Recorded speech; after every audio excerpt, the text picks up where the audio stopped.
Before I begin, I just want to let everyone know I'm going to be sharing some of the ceremonies that are done in the res. Some of the things in the ceremony are not to be talked about, especially ceremonies like the shaking tent ceremony or the evil way. Now you might be asking why. Why shouldn't these things be talked about? Simply because it's a personal journey for some people. If you want to learn about it or need healing, I would recommend to go visit one. It's not really something to be published or shared in such a manner. Be very careful when digging into these things. If you really want to find out, you'll learn that some of these things are not to be taken lightly. So this happened to me when I was a kid, more like a teenager, and it was at my grandma's house where I grew up that I saw my first true skinwalker. I'll never forget that night, as long as I live. Ever since I was a little kid, I loved to go out and adventure and camp around in the hills behind my grandma's sheep camp, out on the eastern Navajo res. Every summer, once school was out, I would pack up my knife and all my scouting gear and head out to live with my grandparents for the summer, just so that I could learn how to be native and not so city-like, as my parents would always tell me. Mind you, I am Navajo. However, I'm not too familiar with the culture, as I grew up in the city itself. I love to go out and camp around in the hills behind my grandma's sheep camp, out on the eastern Navajo res. I would chop wood for the cooking stove, get water from the watering hole down the hill from my grandma's hogan, and also herd the sheep. I also like to go out and explore the surrounding hills and mesas, where I would also go out on my own to camp. And being that I was an All-American decorated Boy Scout from the big city of Albuquerque. So one July evening, I set out to the west to find a good campsite to have my summer adventures at, not knowing the bad luck the next few hours would bring. All I had taken with me was my survival knife, my gear, my radio, and my bag of goodies and dinner snacks that I would be cooking up later on that night. The sun was now setting, and I had to get to work on setting up my campfire. As I listened to my music, I gathered up firewood, chased some lizards, and 2 jackrabbits that got away from me. Too bad. They would have made a great dinner because, at that time, I was getting really hungry. It was all fun and games, and I loved it until that evening. As I was setting up a tent for my campsite, and a place to put a small fire to roast marshmallows and hot dogs, I noticed someone, with what seemed to be an old-style lantern, doing something off in the distance. Out of curiosity, I moved in closer to get a better look, as it looked like they were burying something in the ground. Maybe they were burying a pet, or some kind of treasure. A body? I hope not. Whatever it was. I was debating if I would tell my grandpa to call the Navajo police. With curiosity, I wanted to investigate what is going down the hill from where I was. Anyhow, it was weird to be doing such things at this hour, after the sun had set. I was told that Navajos don't do those things at night, ever. As I got closer, I knew what it was the moment I saw it. By the soft dull glow of its light, I knew it was a skinwalker. My heart stopped, and I'll be honest, I peed on myself a little bit. I so much wanted to scream for help. I knew if I did so, that thing would be burying me next to whatever it had just buried as well. So I just lay there silent for a long time after it went on its way, not wanting it to see or hear me.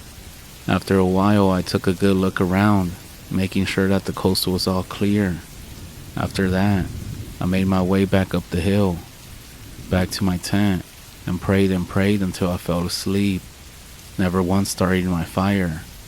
I didn't want it to see my fire, so I stayed quiet in the darkness the whole time. The spot I had chosen was perfect at keeping me in a hiding spot. The small rock wall was my wind barrier, as the other surrounding rocks kept my tent hidden from the skinwalker.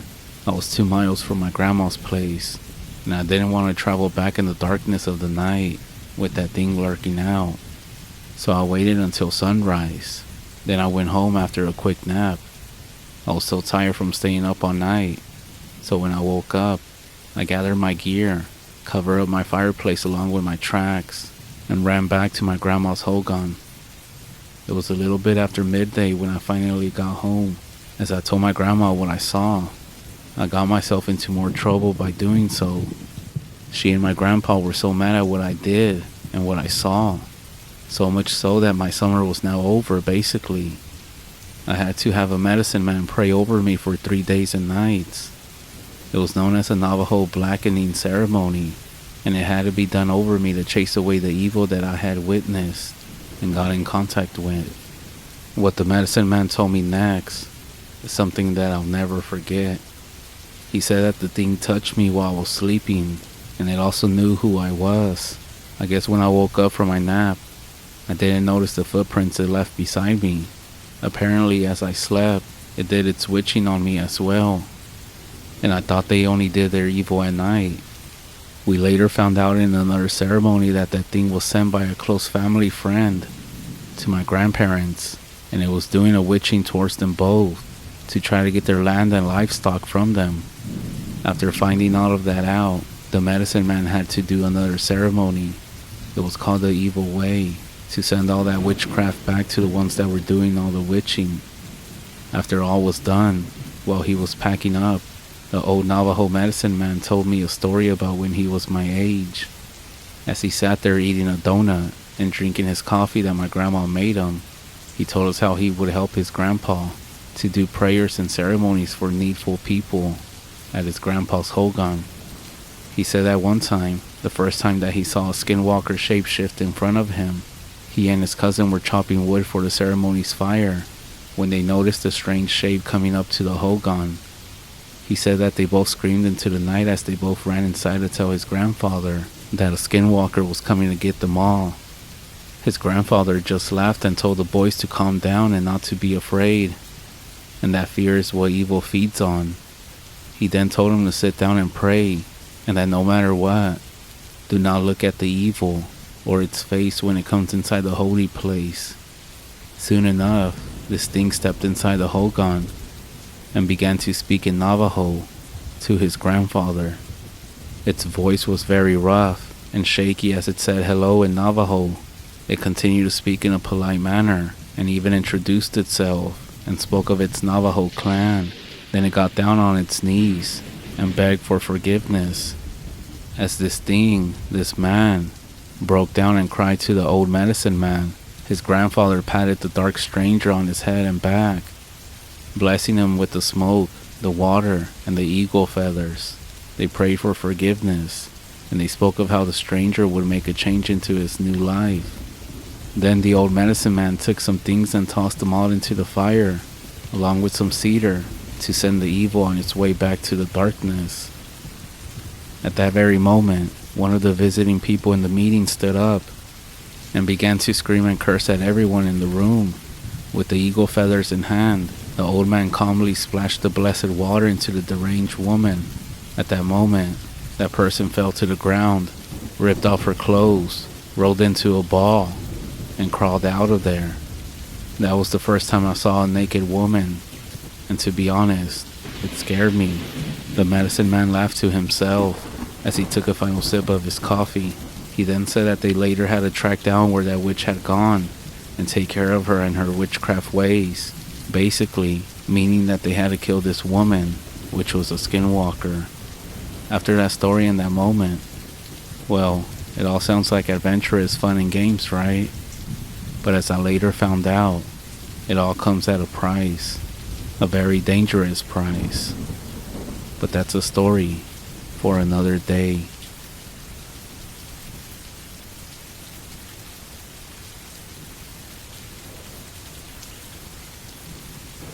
Addiction took our mom slowly. It rocked her through it, and it would sink her deep into sleep in the mattress on her bed. When her back teeth fell, she left them on the side of the bathtub. I was 7, and I kept them in a matchbox. The missing pieces of her kept safe, so she wouldn't be lost forever, so that maybe one day we could put her back together. Our house fell down around us, and we tried our best to raise ourselves. The ceilings had water damage, and the bottom stairs had dry rot. and in the winters, the radiators would bleed rust, but it was still our house, and Annie would make it into a home. My sister Annie would mother me with lopsided band-aids on bruised knees and lukewarm microwave meals. She told me ghost stories and didn't mind when I crawled into bed later on, too scared to sleep alone. She taught me to dance, barefoot on the living room carpet. She always let me shower first so the water was hot, never complaining when she had to shower with cold. She brushed my hair every day before school, even when I screamed and hit her when she caught the tingles. Annie was dark-haired, like her father, whoever he was. Annie was desperate to be blonde too, just like Mom. I think she thought it would make them closer, remind Mom less of her dad, and I would give anything for her to have her hands in my hair one more time, even if it hurt. She moved to New York when I turned 18 and never came back. I still dream about her, sometimes. Keeping up with our mom was impossible, and we learned from a young age we would always be left behind. It didn't make it any easier. When she was drinking light, she would shine. She would wake us up at 3 a.m. with pancakes, dripping in cherry syrup. Sometimes when the weather was right, and she had enough of being drunk alone, she would call our school and tell them that we both had come down with summer sickness, and we would drive to the beach instead. I remember being 9 years old in the backseat of the car coming home after one of our ocean days, sucking the salt from my fingers. Annie had just dyed her hair blonde, her best friend Jane helping her over our kitchen sink, and from behind, I couldn't tell who was mother and who was daughter. When she was drinking heavy, she would be out all night, hair piled up like a beauty queen, eyes glazed over and ringed with glitter and black. Sometimes she would be gone a day or two. She would never tell us when. One day, we would just wake up to an empty house and the fridge packed full, with a post-it note on the front with a smear of Mom's lipstick in the outline of a kiss, telling us that she would be back home soon. Sometimes she would bring guys home, filling the table with beer cans and ashtrays. Smoke up to the ceiling. Mom would be lost in the haze. We would sleep with pillows over our heads, trying to drown out the music that would blast until the morning, and wake up to strangers at our kitchen table in the morning, asking us where we kept the coffee. When Mom drank too little, she fell apart. She wouldn't buy food. She would chain smoke, leaving cigarette burns on the wallpaper up by the stairs like the wall were sick and decaying. She barely slept, walking around with blue half-moons under her eyes, with her knuckles raw. She would scream at the slightest thing. I remember once when I spilled a glass of juice on the couch. She looked over at me with dead eyes and dragged me off onto the carpet, and then took every single cushion off the couch and into the backyard and set them on fire. Annie went to watch a while from the window and then sat next to me on the floor, backs pressed against the skeleton of the seats. When Mom drank too much was the worst. She would laugh too loud and too long at anything and everything, until her mouth started to shake and she started crying at the breakfast table into her cereal. Annie shut down when Mom was like this. Went somewhere deep inside herself where nobody could harm her. She would stay up until the morning watching old black and white movies on the TV, whispering the lines that she knew by heart like prayers. When I was 5, I would cry when I would find my mom passed out cold on her bed, assuming that she would never wake up. Annie would wipe my tears, tell me she was only sleeping just like the princess in my storybook. We would sit on Mom's bed together and wait for her to wake up. When we were older, I was the one who would pick Mom up off the bathroom floor again and again, and Annie would be the one to put her to bed, smoothing her hair off her face and the vomit from her mouth, changing her clothes as she would piss herself. Watching them then, there was no doubt that Annie was the mother now. It was October and I was 13. Annie was 16. It was a Wednesday night and Mom had been gone for 2 days. She had called us that morning from a payphone, with her voice slurring down the line, telling us she was having the best time with all her new friends, hoping that we were doing fine. When she asked me if I was having a good birthday, that's when I hung up on her. My birthday had been the day before. Annie had given me a pile of presents, strawberry lip glosses and glittery nail polishes. I didn't ask where she got the money for them. We ate the birthday cake that she had made for me, with some sand getting into the frosting. It tasted like sweetness and the sea, and I enjoyed every bite and would scrape off sugar against my teeth. We watched the sun go down, Annie snapping grainy photos on her shitty phone as I blew out my candles, wishing over and over that Mom wouldn't come home, that she would just stay gone this time. But that Wednesday night, me and Annie, we weren't speaking. Anger was hanging heavy between us, seeping through the floor. It began when she tripped at the bottom of the stairs. We both laughed, Annie throwing her head back, gap between her front teeth catching the light.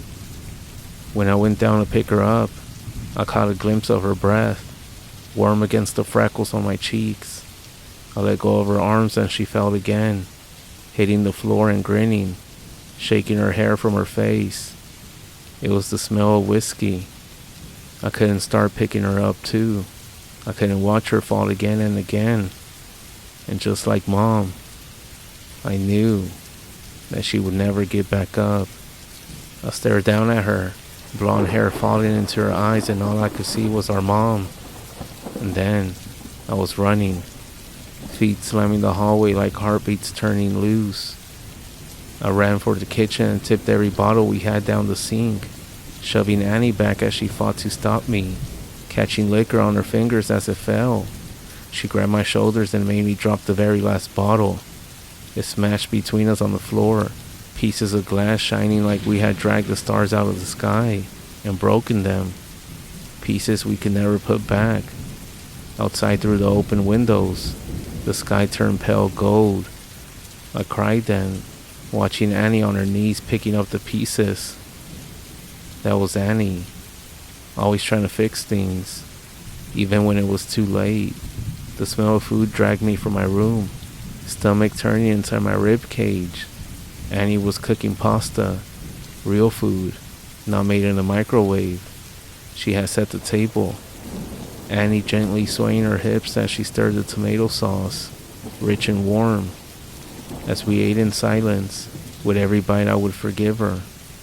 Mom never cooked dinner, nor did she remember my favorite was spaghetti ever since I was a kid, or stay sober long enough to sit up at a table. Annie wasn't Mom. We were washing the dishes when we first heard it. A moth was crawling down the inside of the pane, and I cracked the window to let it out into the darkness. From the backyard came a faint sound. I tilted my head to listen as it was coming from far off, crying. I figured it was Mika, the 2-year-old next door, throwing a fit, loud enough for us to catch. Or maybe even Lucky, the cat that junkies down the street, begging for food like he sometimes did. I always wanted to feed him when he came around. But Annie always stopped me, saying that once he started giving, they would never stop taking. Looking back, I don't think she was talking about the cat. Annie flipped the Christmas lights strung up around the porch, and we sat on the plastic beach chairs watching the skies. When we were little, we would sit outside and Annie would tell me the names of all the constellations and the stories of how they came to be hung up in the night sky. I had to grow up before I realized that she made them all up as she went along. It was a game we still like to play now, making up stories for the shapes that we could just pick out. Yeah, it's the quartz light. It got there when God dropped it out of his convertible window and never picked it up, she said, nodding and hiding her smile. Of course, I said, waving my hands and pointing up past the power lines, right next to the ashtray, left there by angels on a smoke break. Yeah, they say if you wish on it, all your dreams will come true, Annie said. She stopped laughing, voice quiet, face tilted up to all those dead stars. Let's wish, Emmy. Let's wish. So we did. Then, the sound of crying interrupted us. It was closer this time, and it was definitely human. We turned to each other, confused. Annie shrugged, and I squinted out into the black. It must be Mika, I said, slowly getting to my feet. Maybe he walked around the back? Shit, do you want to call Connie and tell her we'll bring him over?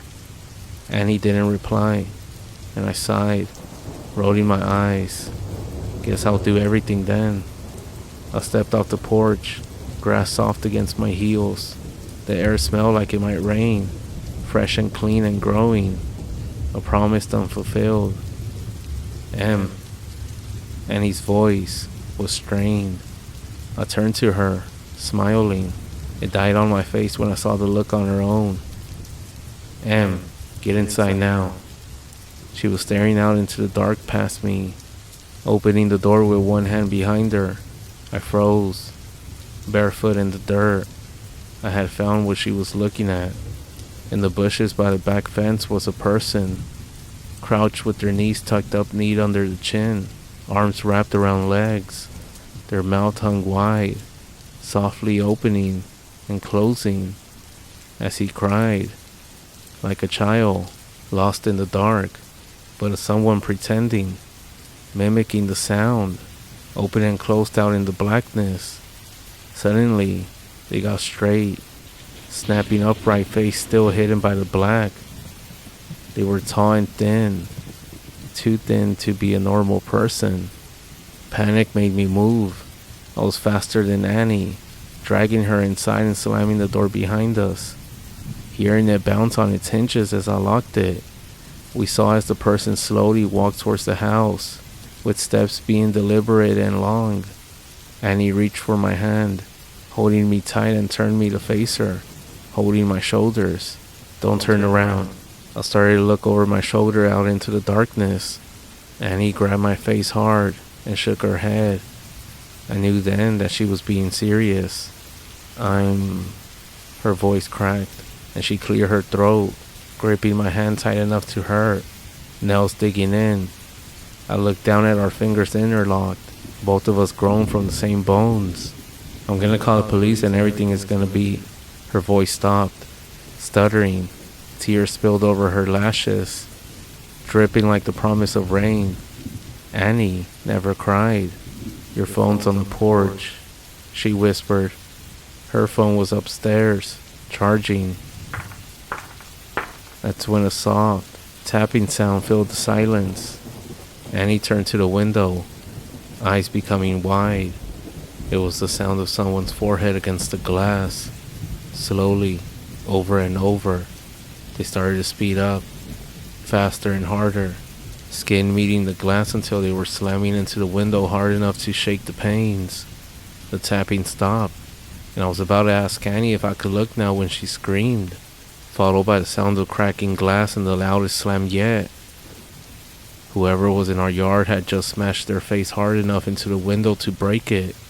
We ran upstairs, 2 at a time, skipping the ones caved in with dry rot on instinct. I turned behind me once, and Annie pulled my face back before I could see. The sound of broken glass echoed behind us as we made it to the bathroom, locking the door. Crying sound trapped between the walls and the locked doors. Annie threw her back against the door, feet jammed up against the bathtub, clutching the knife that she had grabbed from the kitchen. I was doing the same, shoulder to shoulder. Slow footsteps started on the stairs. The crying had become mocking, almost laughing sounds, shrill bursts of sound and then giggles, high-pitched and stopping before starting again. The first door on the upstairs floor was my bedroom, and we heard the sound of it slamming open. It was looking for us. What the fuck is going on? I asked Annie, not even bothering to brush away the tears that couldn't stop falling. I watched my sister pick herself up off the floor and brace her hands on the door as we heard the sound of a second door slamming open. It was Mom's room.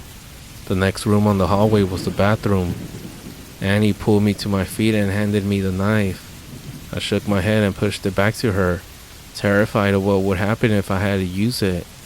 Annie shoved me and pressed the knife into my hands, pressing hard enough on the blade to bleed. I watched my sister's blood drip down her wrist. A red road, still pushing into my hands despite the pain. I took the knife. Something slammed against the wall that was Mom's room shared with the bathroom. A high-pitched sound then followed. I held my breath. I could feel my heartbeat in the base of my throat. I'm gonna get the phone from my room. I shook my head, ready to argue. Annie clamped a hand over my mouth. I could taste the blood on her hand. I'm gonna get the phone, and I'm gonna call the police, and we're gonna be okay. I shook my head again. It's the only way. When I go, I need you to lock the door, and you don't open it for anything or anyone. Promise me. I shook my head, and Annie pressed her hand into my mouth, crushing my teeth against my lips so it made my eyes water. Promise me, Em. Something smashed in the room next door. Annie brushed the hair off my face, gently tucking it behind my ear. Promise. She mouthed and unlocked the door as slowly as possible, with the bolt scraping gently.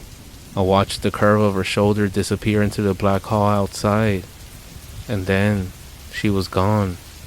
I couldn't move or breathe for a second, and then I slammed the bolt shut, just as something bounced off the outside of the door.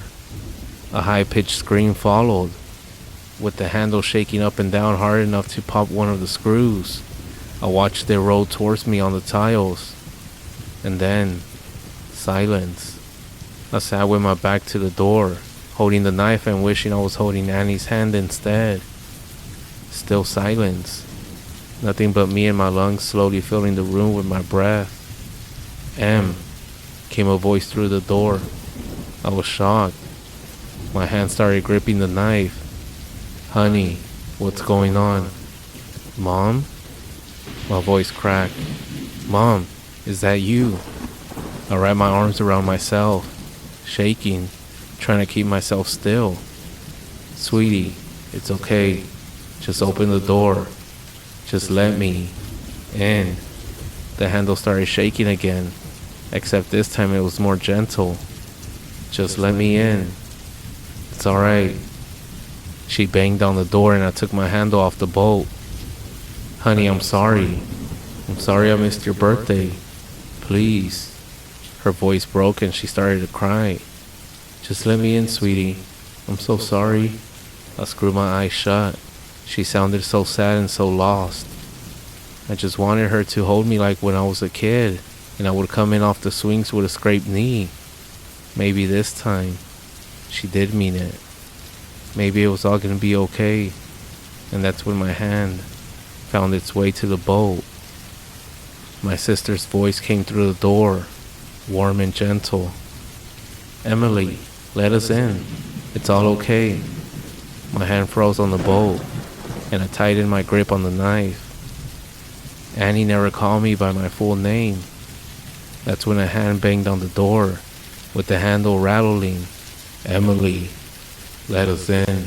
Annie's voice became low and guttural, followed by the same shrill giggles from before. My mom was speaking now, pleading and crying, and the voice getting louder and louder. Let us in, let us in, let us in. Over and over again, punctuated by her fist on the door. I thought about demons and monsters, all the bedtime stories we pray don't crawl out from underneath the bed. That's not my sister, and you're not my mom. I screamed through the door, hands over my head. I climbed into the bathtub and crawled into a ball, with the knife clutched to my chest. I didn't know what it was outside that door, but I knew it wasn't Annie. It wasn't the voice that yelled at when I changed the TV channel, the one that sang me happy birthday, the one that told me I was smart even when I got bad grades, the one that read me stories about princesses that never wake up. Whatever this thing was, it wasn't human. Bangs and yells came from downstairs, followed by the footsteps of people running. A low, guttural sound, ripped through the house, filling the room until I felt like I was drowning in the sound, and then the door was kicked in. I screamed, covering my eyes, waiting to die. Somebody's arms found me and lifted me from the tub, carrying me from the room. I looked at the outside of the door as I was carried downstairs. It was covered in long claw marks, dragged down to the floor. Pillows ripped apart covered the hallway, like it had snowed inside. I watched them slowly as men in uniforms checked each of the rooms, and each of the rooms looked like they had been torn apart by something feral. Outside in our driveway were police cars and an ambulance. In the middle of it all was Annie, covered in blue and red lights as it washed over her, lit up in the dark like a neon angel. I threw myself from the shoulders of the cop and ran to her, holding us both together, broken pieces and all. Gentle screaming came from the ambulance, which was also rocking. Annie gently turned my head away, smiling so sadly that it made my chest ache as I understood. It turns out this was no demon, no wild animal or creature or bad man trying to break in.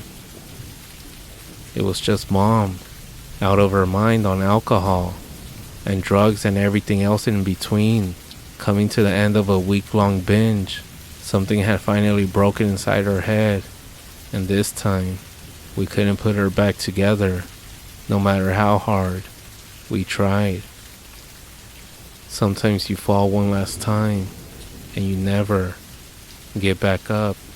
Annie had seen her in the garden, blood dribbling from her mouth, track marks bulging on her arms like unmapped roads, real thin and desperate for one more hit, one more fix. She had searched the kitchen for all the drink I had thrown away, and when she hadn't found it, she had come to hunt for the stash that she hid in the bathroom. She didn't want me, just the drugs on the other side of the door. And she was so high that she could mimic Annie's voice so perfectly. It turns out the real monsters are the ones that eat you alive slowly, the kind that come in a bottle, or a needle, or at the end of a long list of reasons why you can't get out of bed in the morning. Sometimes the monsters are the ones that raise you or love you the most, but it's up to you if you let them in.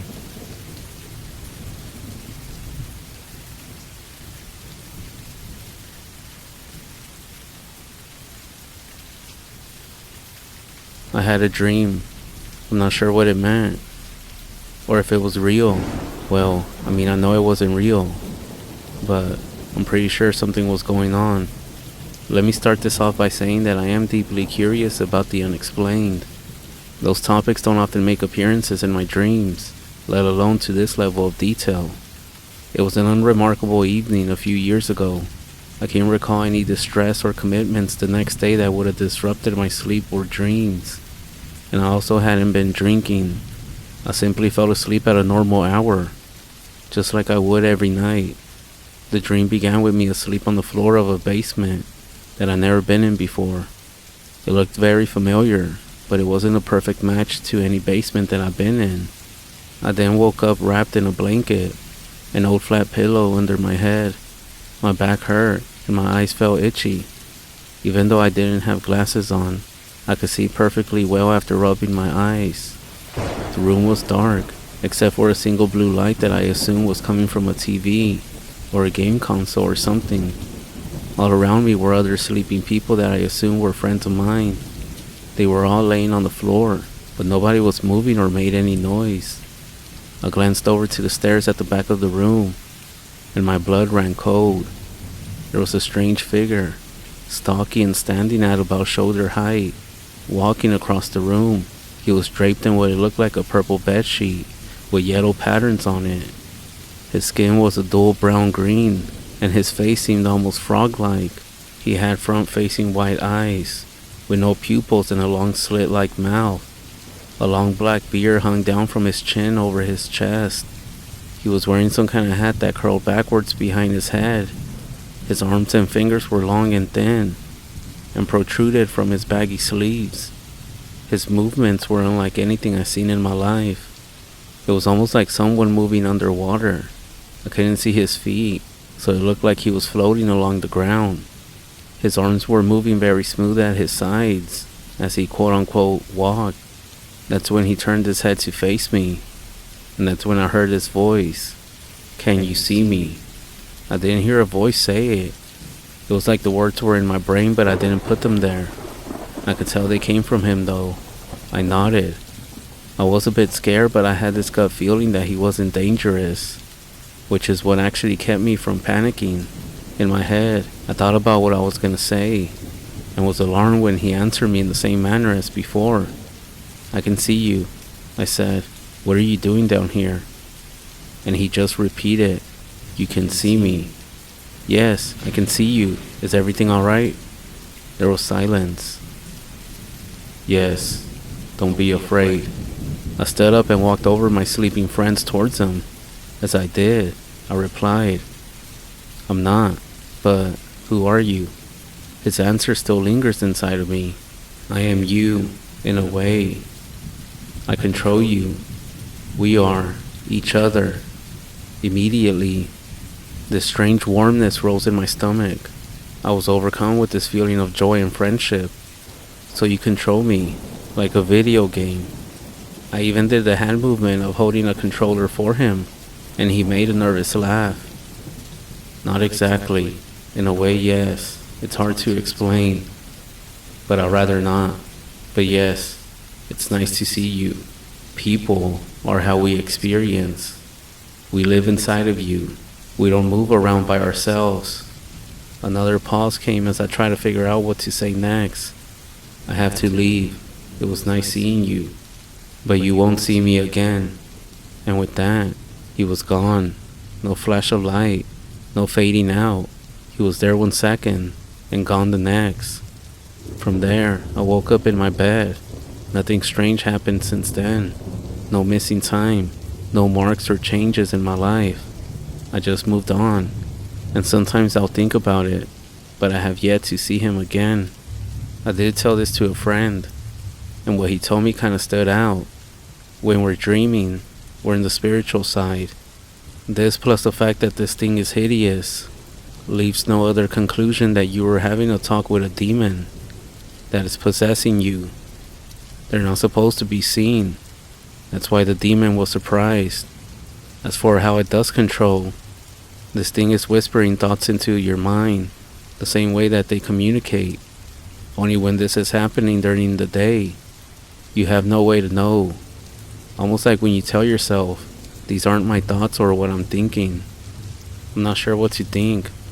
But maybe those thoughts that we come across in our head sometimes isn't really us thinking about it. It might be somebody or something else inside of us, possessing us, putting these things in our head. I'm not sure if this is still correct, but I find it weird that science still hasn't found a solution as to why we dream. But there are several theories and explanations. But as far as why, nobody really knows. It's kind of scary when you think about it. What if the things that we dream are things that are happening in the spiritual realm? Be careful when you go to sleep tonight.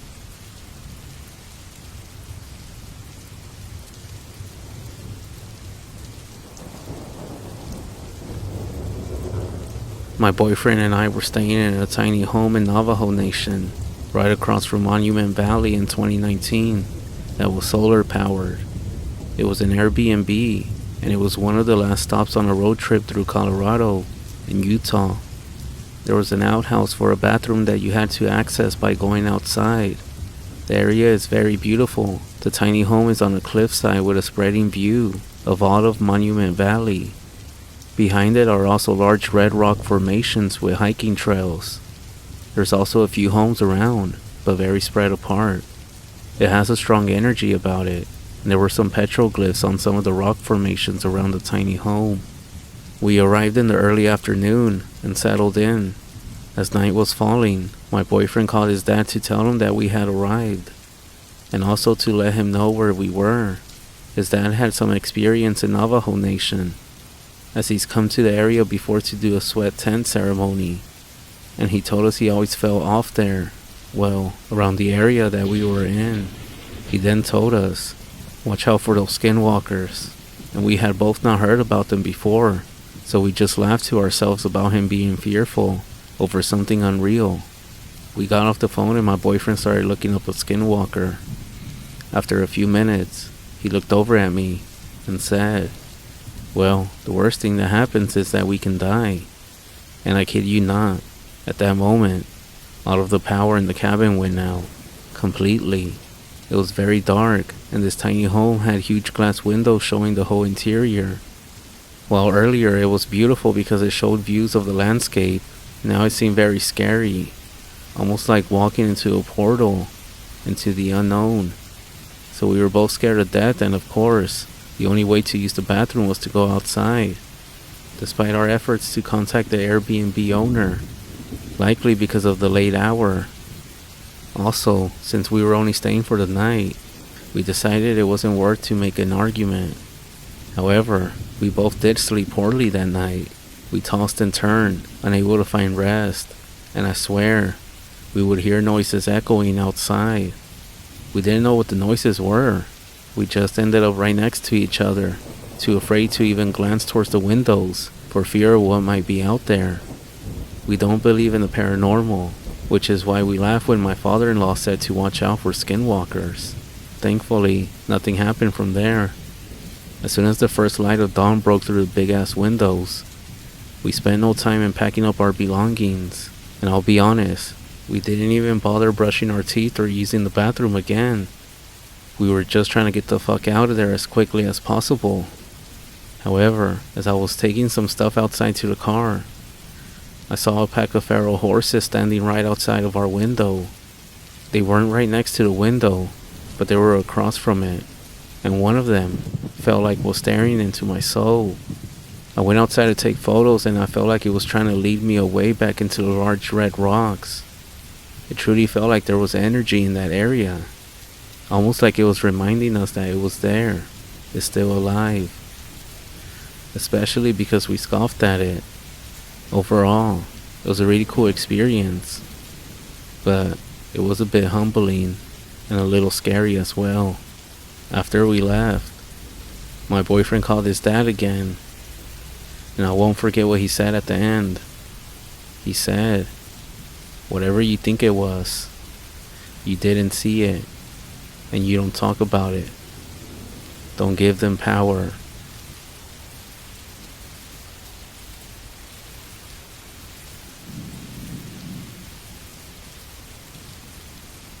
I grew up near the reservation. I also have 2 family members that are Navajo. There are some creepy things out there for sure. I felt things and I heard a lot of stories from my brothers. One thing that happened to me as a teenager was super creepy. We were driving through the rest to get to Colorado for a concert. Out in the middle of nowhere, we saw an old woman walking on the side of the road. She was traditional Navajo, Digne, with a velvet skirt and her hair tied with a cotton string. I remember thinking it was a little weird that she was in the middle of nowhere and no houses were around, and that she was elderly. She looked at us as we drove past her. About 20 miles later, we saw her again and she looked at us, and it was the same lady. It did creep all of us out.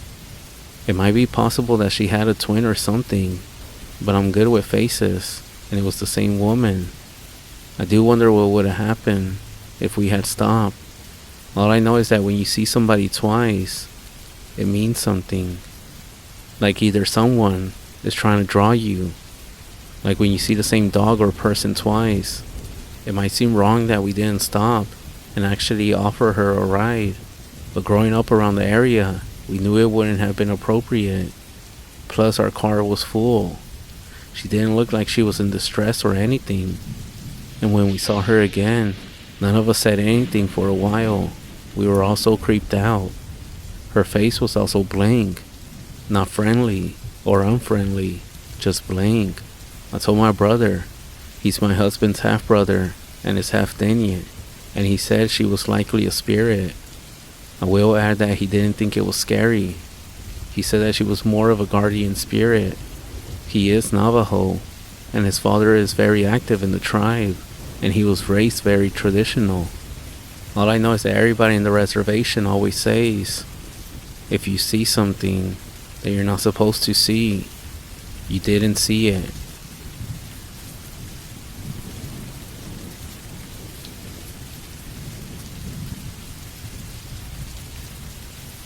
I spent most of my life in Georgia and love hiking all over, but I must admit, North Carolina has the best mountains. For this reason, that's where I drive up there to go hiking and camping. This time, I went up there with my family and stayed with them in Maggie Valley. The next day, however, I had them drop me off about 10 miles away at the Cold Mountain Trailhead, and I planned to hike up, spend the night, and be back down in the morning.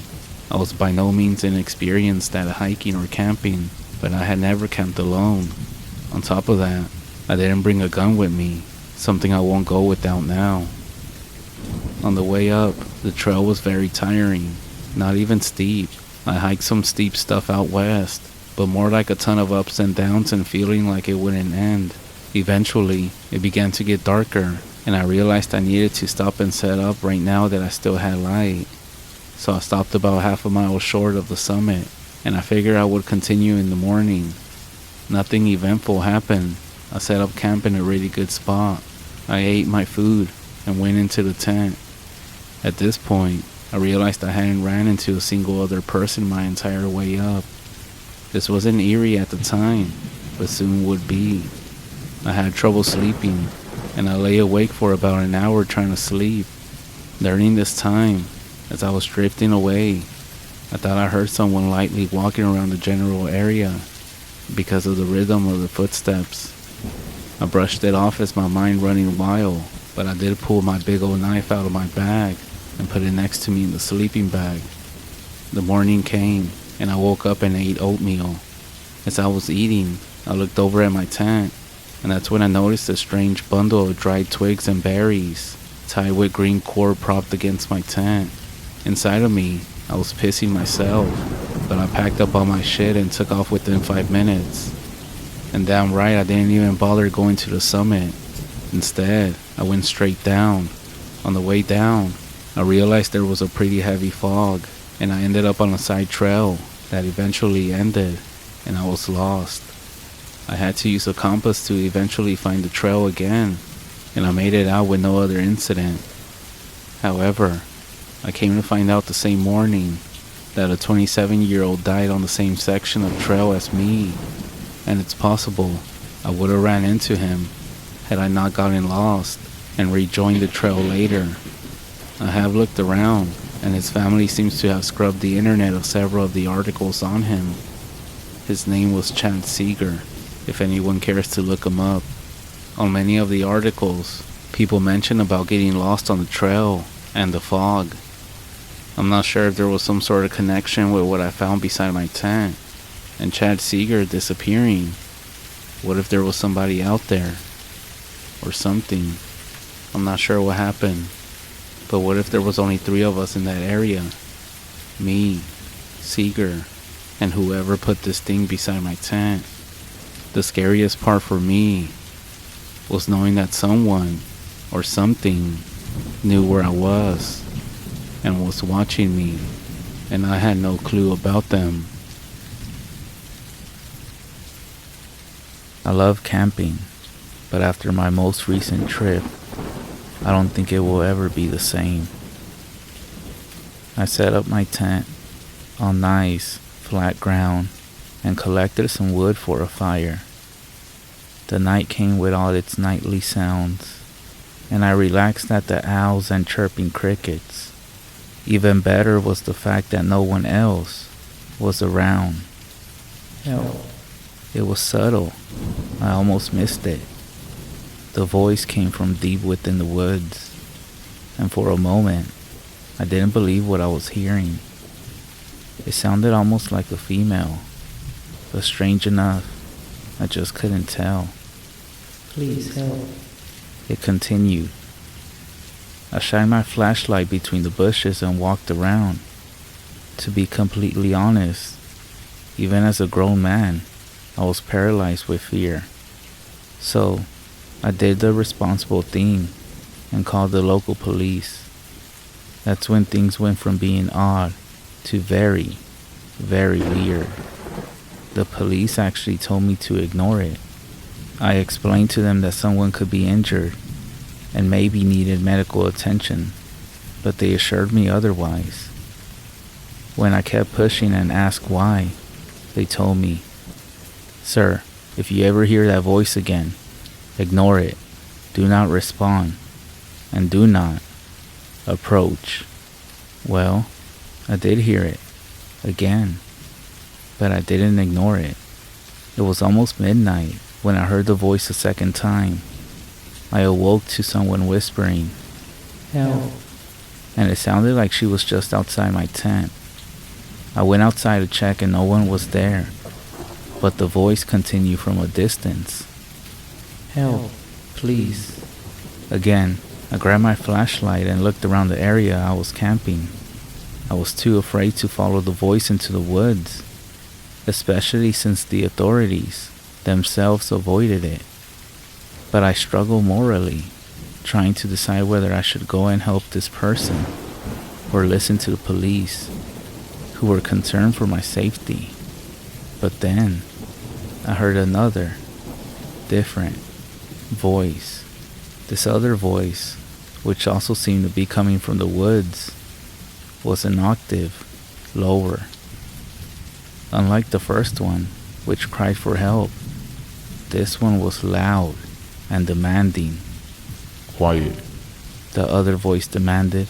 No one's going to help you." Once I heard that, I was pretty sure someone was in trouble, so I called the police again. When I informed them about a second voice coming from the woods, they seemed even more concerned. They told me that I should pack up my things and leave the campsite immediately. They said that hearing the second, more manly voice meant that it was getting desperate. They also said that the two voices were coming from the same person. That part was bizarre and confused me, to say the least. It was at this point I dismissed the police in that area as crazy, but not before telling them off. I got angry. I told them that if they didn't get down here to come and check it out, then I would do it myself. I said that a woman could be in serious trouble and that it was their job to help her, but they still refused to come. All they kept repeating to me over the phone was, "Do not enter the woods, sir." They actually seemed more afraid than I was. Once I hung up the phone, I heard the voices again. A gentle, "Please, somebody help me." And then, a growling, "Quiet. No one's coming." It was a little past midnight at that point. I couldn't live with myself knowing that I had the chance to save someone's life, but instead became a coward. So I grabbed some things and ventured into the woods. When I entered the woods, the voices ceased. Just like that. No cries, no whispers, and no commands. Even the owls and crickets went away. Nothing but dancing leaves and creaking tree branches. I stopped walking and looked around, a full 360 degrees. "Hello? Anyone here?" I called out. Nothing. "I'm here to help," I continued. "Where are you? Are you okay?" Still, nothing. I thought of calling the police again, then chuckled to myself. I found it strange, but somewhat comforting that I didn't find anyone out there. Regardless, I was still creeped out, so I packed my things and finally left the campsite. I didn't know why the police, of all people, were so afraid. Worst case, someone was in actual danger, and we all failed them. To be honest though, when I heard the voice the very first time, I did think it was a joke. When I heard it the second time, along with that other voice, I became a bit more concerned. And same with the third time I heard it in the woods. However, when I heard it again, for the fourth time, a week after I left the campsite, coming from inside my own house, I became very, very concerned.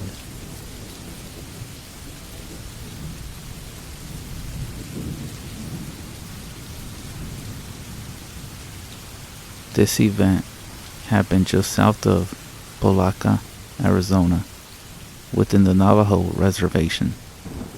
A pair of skinwalkers, they say an old couple that lived deep back in the reservation, were seen lurking around this small cattle ranch.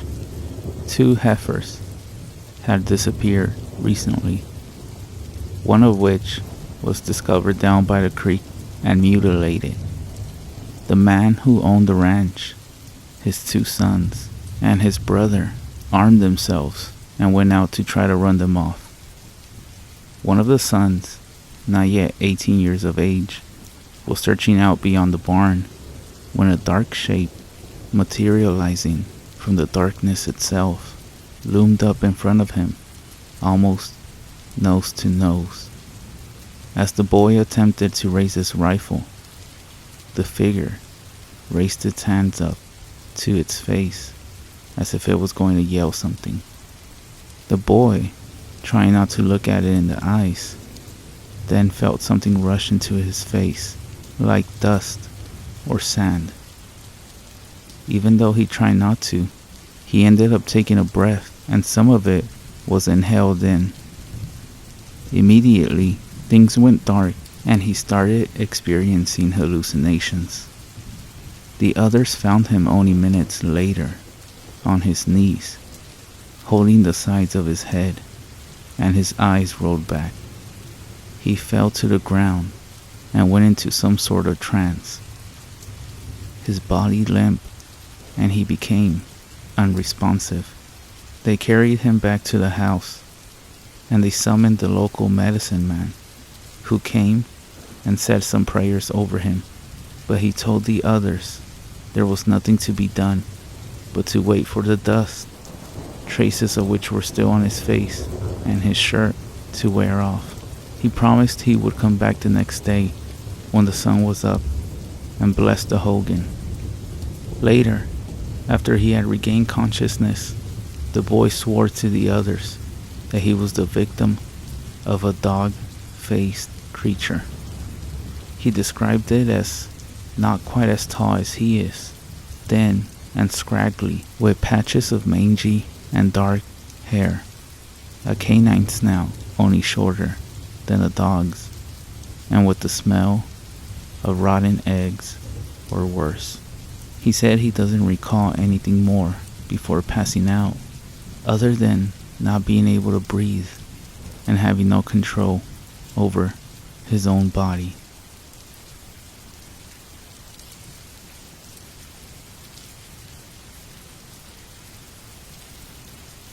My friend and I were at a party on the Hopi reservation in Polaca. It was getting late, and we had a pretty good buzz on. Most of the people we knew had already trickled out, so we decided it was a good time as any to leave. We looked around for the friend who was supposed to give us a ride, because we had all come together. We found him in a back bedroom, drunk and passed out, so we had no choice. We're gonna have to walk. The 2 of us lived on the other side of the gulch. A good 2 miles. Between were nothing but trees, scrubs, bushes, and some hills. We had barely cleared the houses onto the road passing between the wooded area when we got this funny feeling we were being watched. We decided to leave the road and cut through the trees. It wasn't the easiest walk, but it would cut the distance down some. And even though it was pitch black outside, we knew the way pretty well. We had been a good 20 minutes off the road and heading up towards the hills when that same feeling of being watched came upon us again. We both turned around at the same time, but it was so dark we couldn't see anything. But then, my friend Paul swore he heard some kind of cackling or mumbling. I didn't hear anything, except for maybe the wind in the top of the trees at our back. By that time, none of us was gonna admit it. We were feeling a little scared. Without saying a single word, we picked up the pace, moving along pretty good but not running. And that's when I heard it too. But now, it was more like heavy breathing.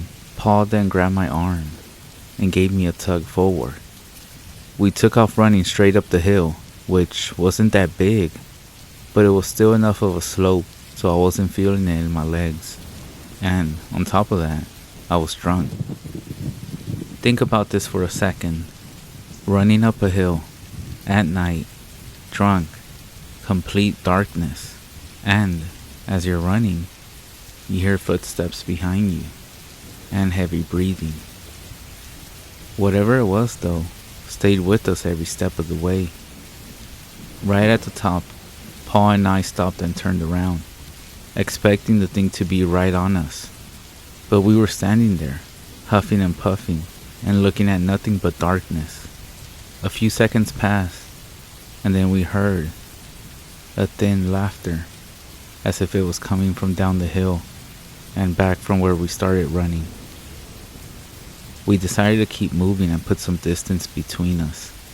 We turned to go down the other side of the hill, and there, standing right in front of us, was this creature. It was standing up on two legs, like a circus dog, only much taller, with both paws extended out in front of it. It had this coyote face, and it was grinning at us, all of its teeth exposed, and its tongue sliding from one side to the other. I couldn't believe how skinny it was, as if it hadn't eaten in weeks. Its rounded stomach sticking out like one of those African kids in the charity ads, and the skin sinking between its ribs. The smell was unbelievably bad, like the smell of an old, wet dog. We both jumped back with a scream, like two little schoolgirls. As we did, the creature dropped down on all fours and ran past us and down the hill back where we had come from. It was yipping and laughing all the way. Paul and I started praying like never before, swearing to Jesus that if he got us home safe, we would never drink again. The laughing, or whatever you want to call it, died down and disappeared. Wasting no time, the two of us made our way down that hill and into the trees that separated us from where we lived.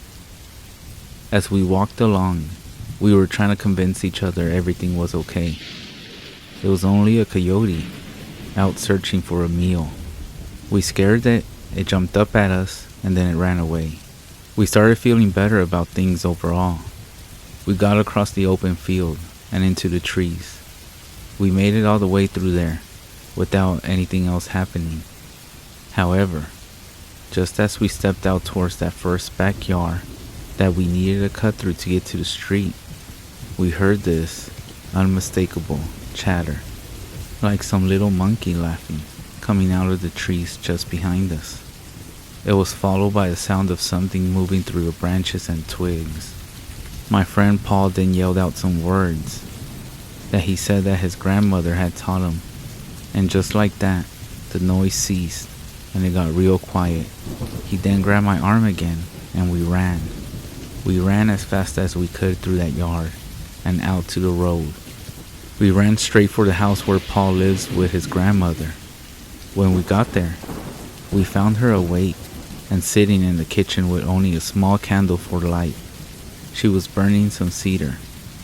When she saw us, she put her finger up to her lips and then pointed to the outside of the house.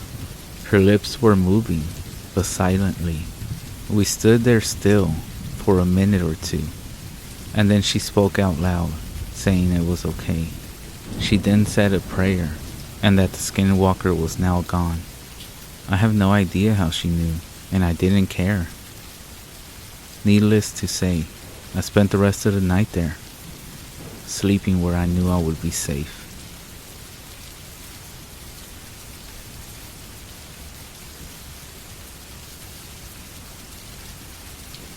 Two years ago, I went to go visit family up in North Minnesota around Labor Day weekend. I won't give the exact location, but will provide at least a general location where this happened. To keep it short, I'm hoping someone may have had similar experience, or may have had a general idea what this thing or entity was walking around our tent. On that Labor Day weekend, my girlfriend and I were planning on spending time camping with her family. Both of us were very excited to get away from the everyday city life, and we anticipated a much needed low-key weekend. We arrived at their location around noon on Saturday, and were all greeted by everyone there. During the day and evening, we were enjoying ourselves with random fun activities, and catching up on how everyone was doing.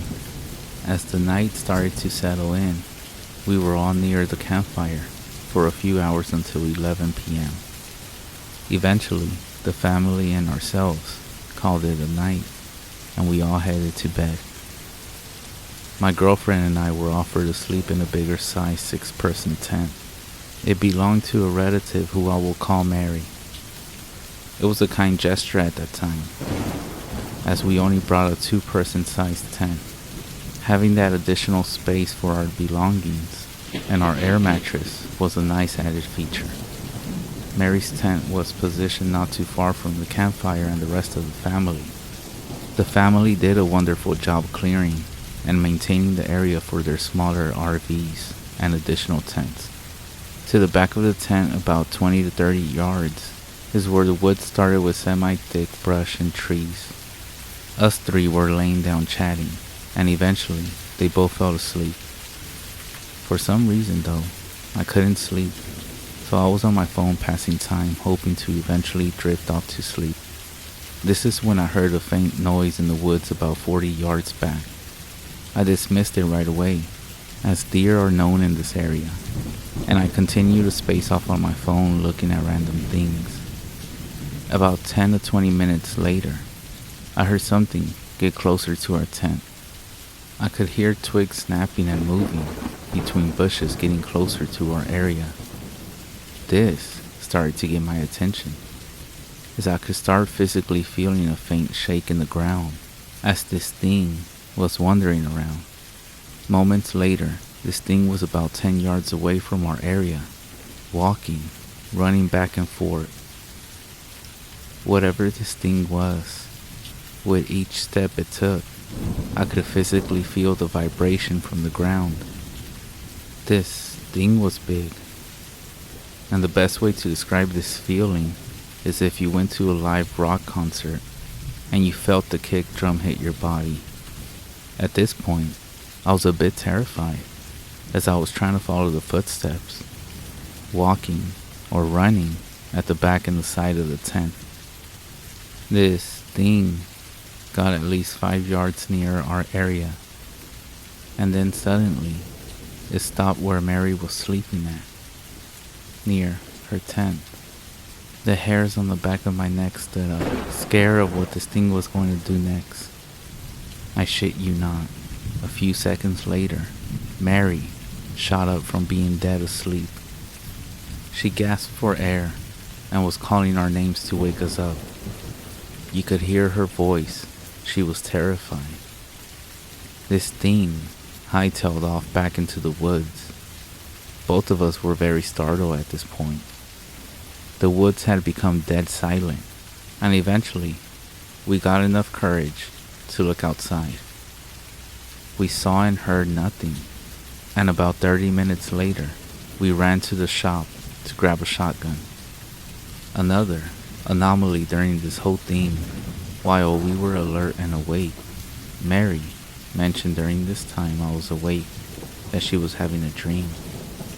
She mentioned these things were tormenting her, saying they wanted her soul and to give it to them. My girlfriend dismissed the whole thing and said it was most likely just a deer, etc., running around. After hearing my girlfriend say that, I never told anyone about the story until recently, as I started to think about it again, trying to figure out what the hell this thing or entity was.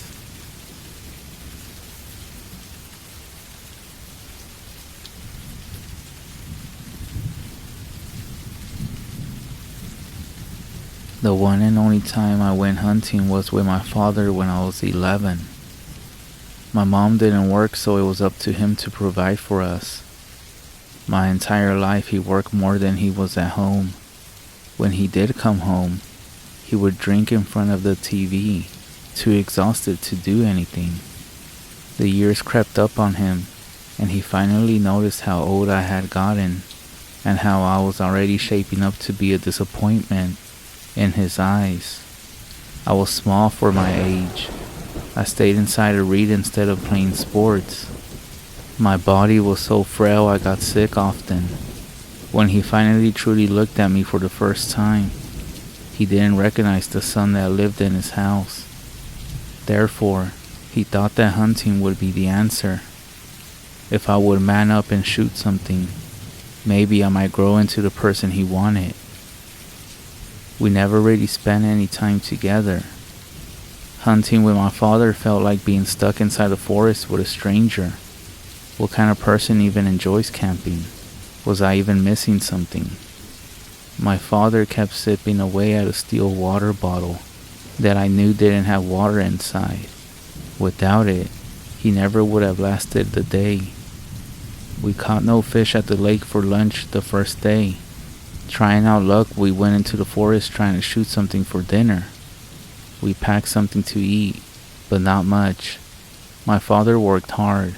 However, he was supporting all three of us on his own. I knew it would be four of us soon. My mom hadn't told him yet, and I wasn't sure how he would take it. I really prayed she would leave him. As heartless as that was to hope for, we could go to my uncle's house, so my father could be alone. Maybe retire in a few years without having to worry about supporting a family. Even as a child, I could see how much his job broke his body a little more every day. In my mind, my mother didn't have any kind of feelings for this stranger. Instead of going outside playing with neighborhood friends, I worried about my family's future. In the woods, hunkered down, my father waited for something to come into his sight. For the first time, he made the attempt to talk with me and teach me things. After a while, when he thought I could be trusted, he placed the rifle into my hands and let me get into position. It was far too big for my short arms and little hands. I was scared that if I shot it, the recoil would break my shoulder. I didn't know the first thing about guns. In the movies I had seen, they always had a powerful recoil. Line it up, our dinner's over there, my father whispered in my ear. A rabbit came into a clearing. He spotted it first, looking through the sight. I went through everything I had just learned. I only needed to pull the trigger. Such a simple little thing. My father would teach me more things patiently and be proud of me. The first hunting trip with his son would become a cherished memory. But it didn't go like that. I froze up. I just couldn't shoot the rabbit. Aside from not wanting to kill another living creature, I felt like if I shot it, I would be living a lie. My father would try his best to act like the person he should be, teaching me how to skin the rabbit and how to cook it. But he would not actually care about me. He never did. This trip would never turn into a family relationship he wanted. The small rabbit jumped off and out of sight to become a meal for something else. I eased up the grip on the rifle the moment before it was snatched from my hands. My father shot at the rabbit now hidden in the bush. "Why didn't you shoot it?" he hissed at me. When he got angry, his voice got low. He was never the type to yell and scream. I wonder if he did shout at me, I might be less scared of him. Whenever I had a nightmare, it was always the same. My father sitting in the living room in the dark, staring at the TV. I stood in the doorway looking at him, just waiting. The waiting crept dread into my bones. I hated the wait. I wish he would just finally scream at me. I couldn't stand his silent rage any longer. Go back to camp. You're useless. Those words should have done nothing to me. After all, this man wasn't my father. Not really. He was a stranger.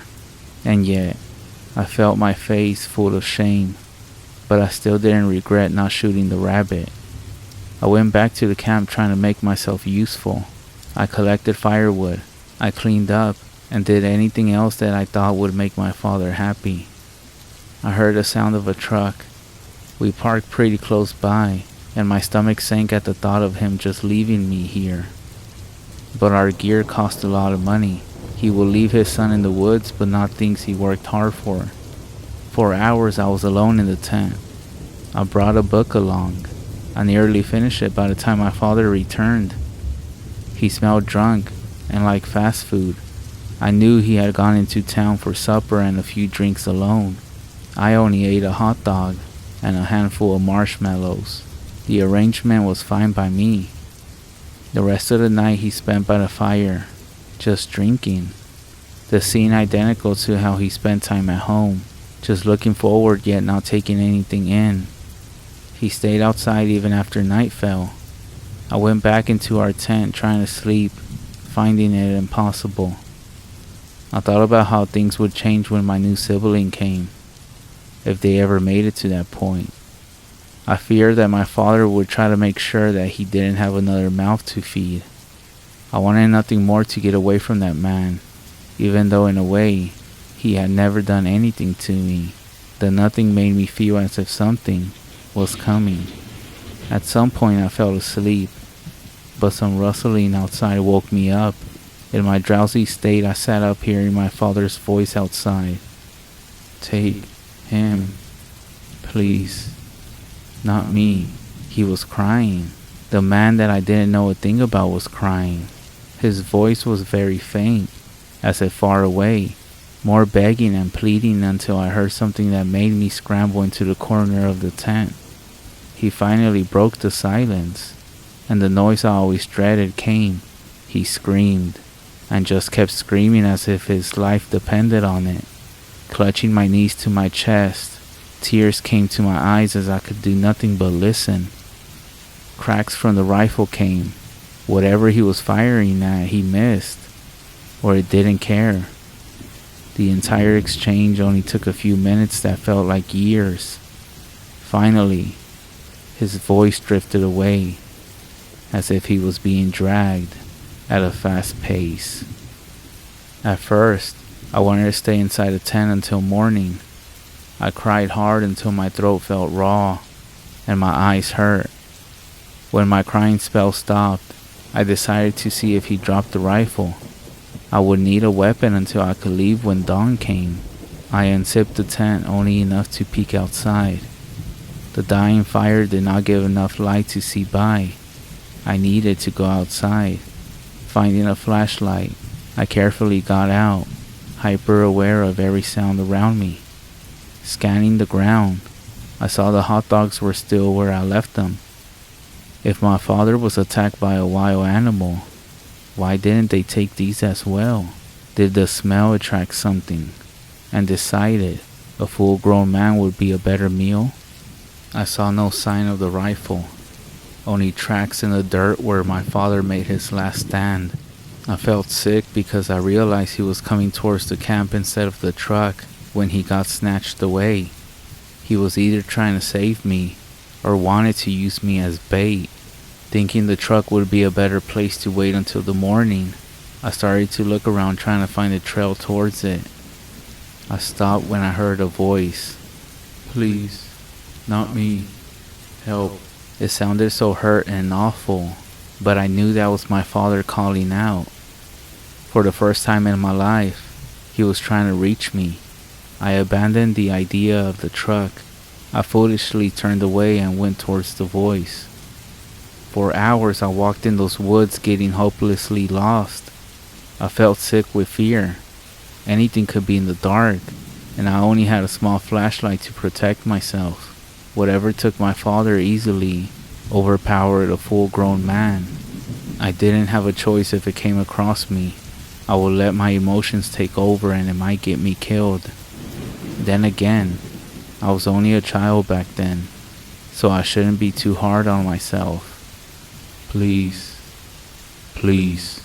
The voice came from close by, very low and raspy, but still my father's voice.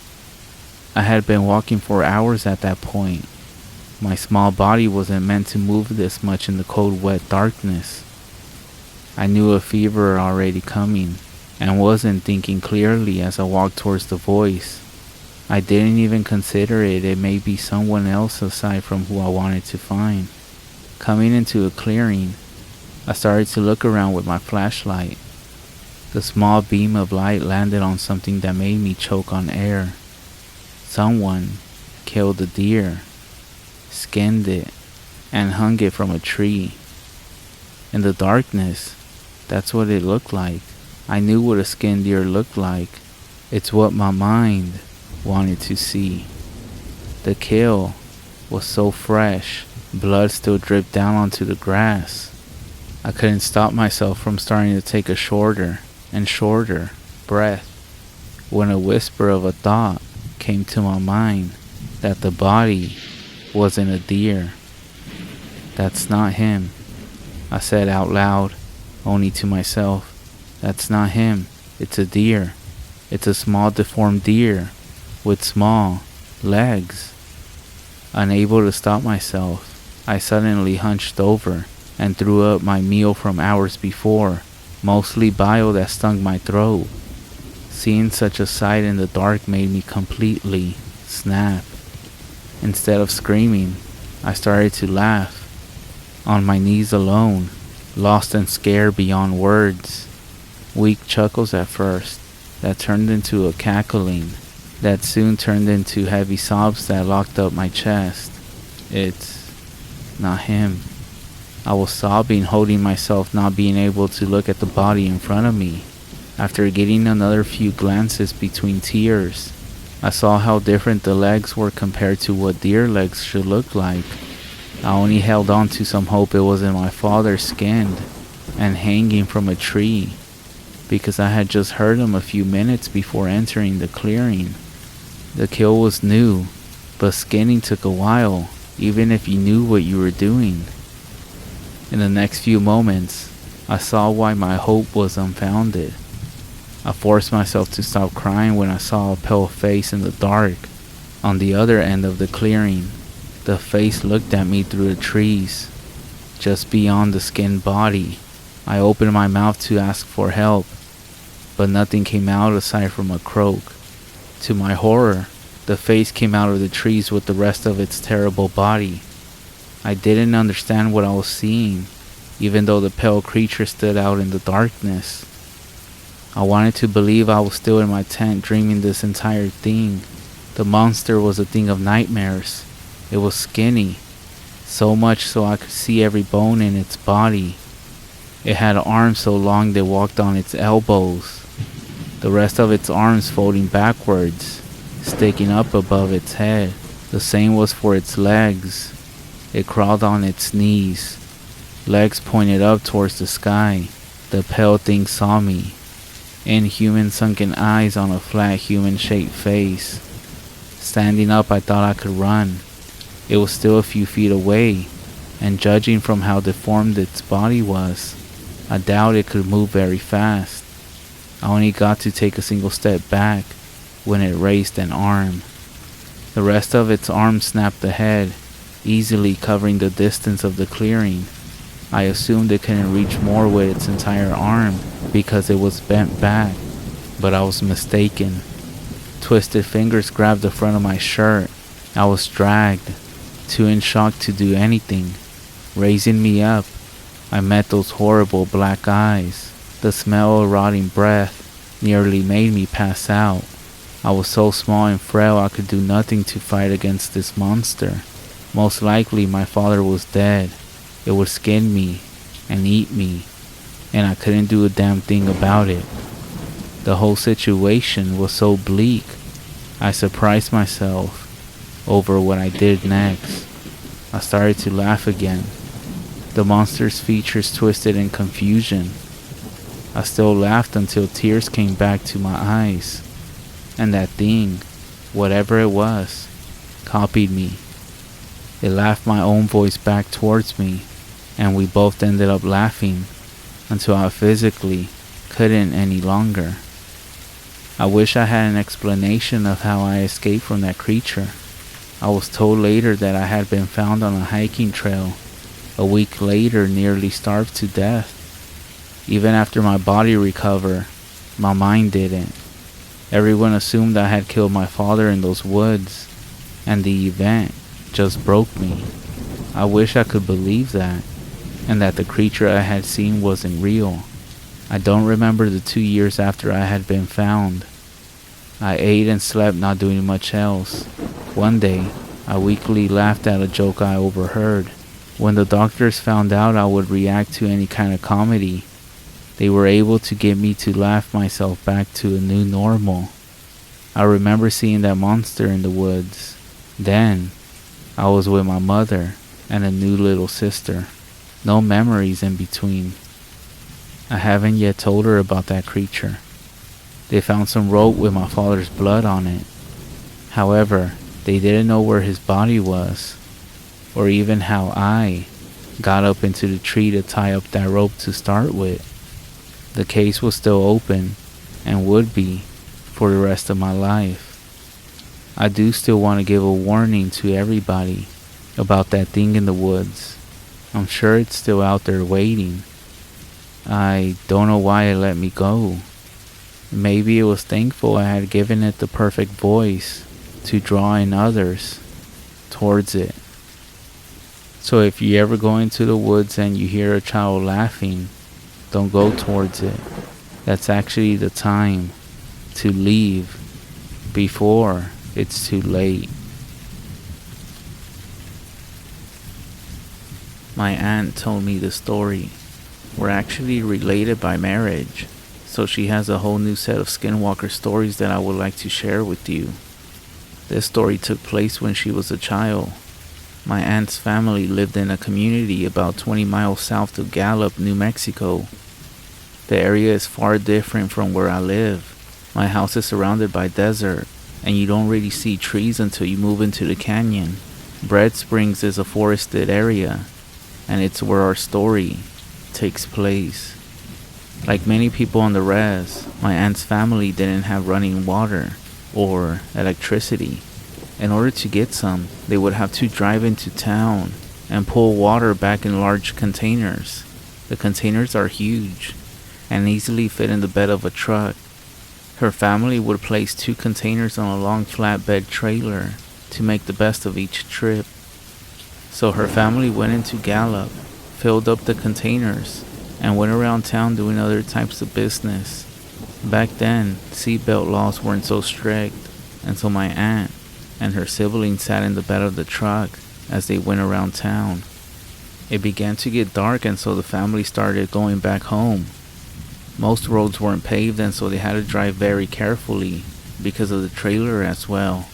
The lights of town faded away in the distance, and soon the vehicle was surrounded by darkness. They drove and the kids sat in the back and talked among themselves.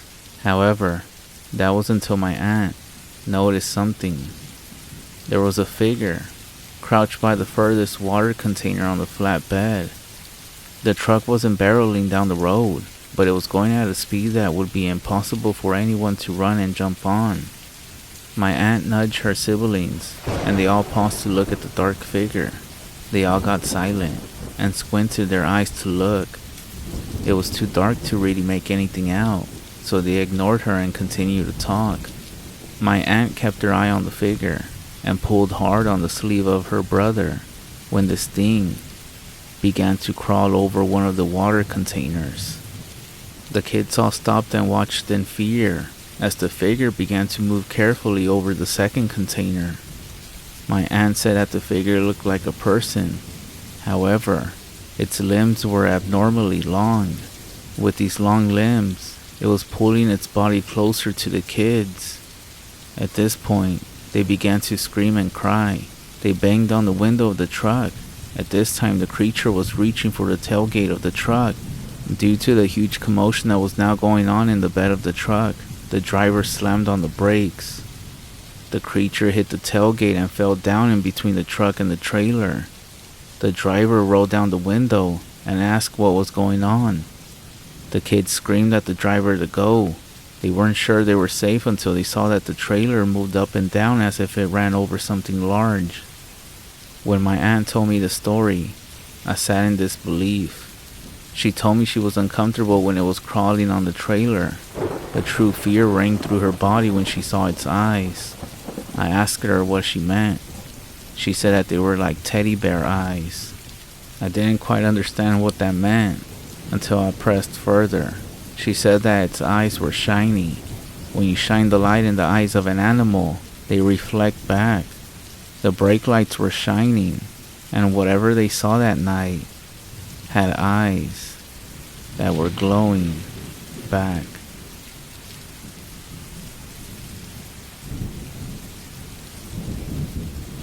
I want to remain anonymous due to the nature of the story. See, I was in the Marines. I wasn't in any special forces or anything unique per se. I was just a regular rank and file Marine. I was stationed at the 29 Palms Marine Corps Air Ground Combat Training Center. I wasn't the only one who had seen or experienced things in the training grounds and surrounding areas. I was told to keep my mouth shut, but I'm gonna die soon anyways, so even if they do come for me, it's not gonna make a difference. It was early April, so the weather wasn't too bad. It wasn't hot during the day, and it wasn't cold at night. I always enjoyed doing field ops during that time of the year. I got away from all the dumb shit that we had to do day in and day out back on the main side, and I was always left to my own when I was out in the field. So late one night, me and a buddy of mine are doing fire watch for our section of the rest area. We had our rifles, helmets with our night vision goggles mounted on the front, and rifles with us. We also had 4 mags and live ammo. That night, an artillery group was doing night practice, so you'll hear the echo of the guns followed by the sound of the shells hitting the ground and exploding. Me and my friend were talking about just random crap when I flipped down my night vision goggles and saw movement out in the distance.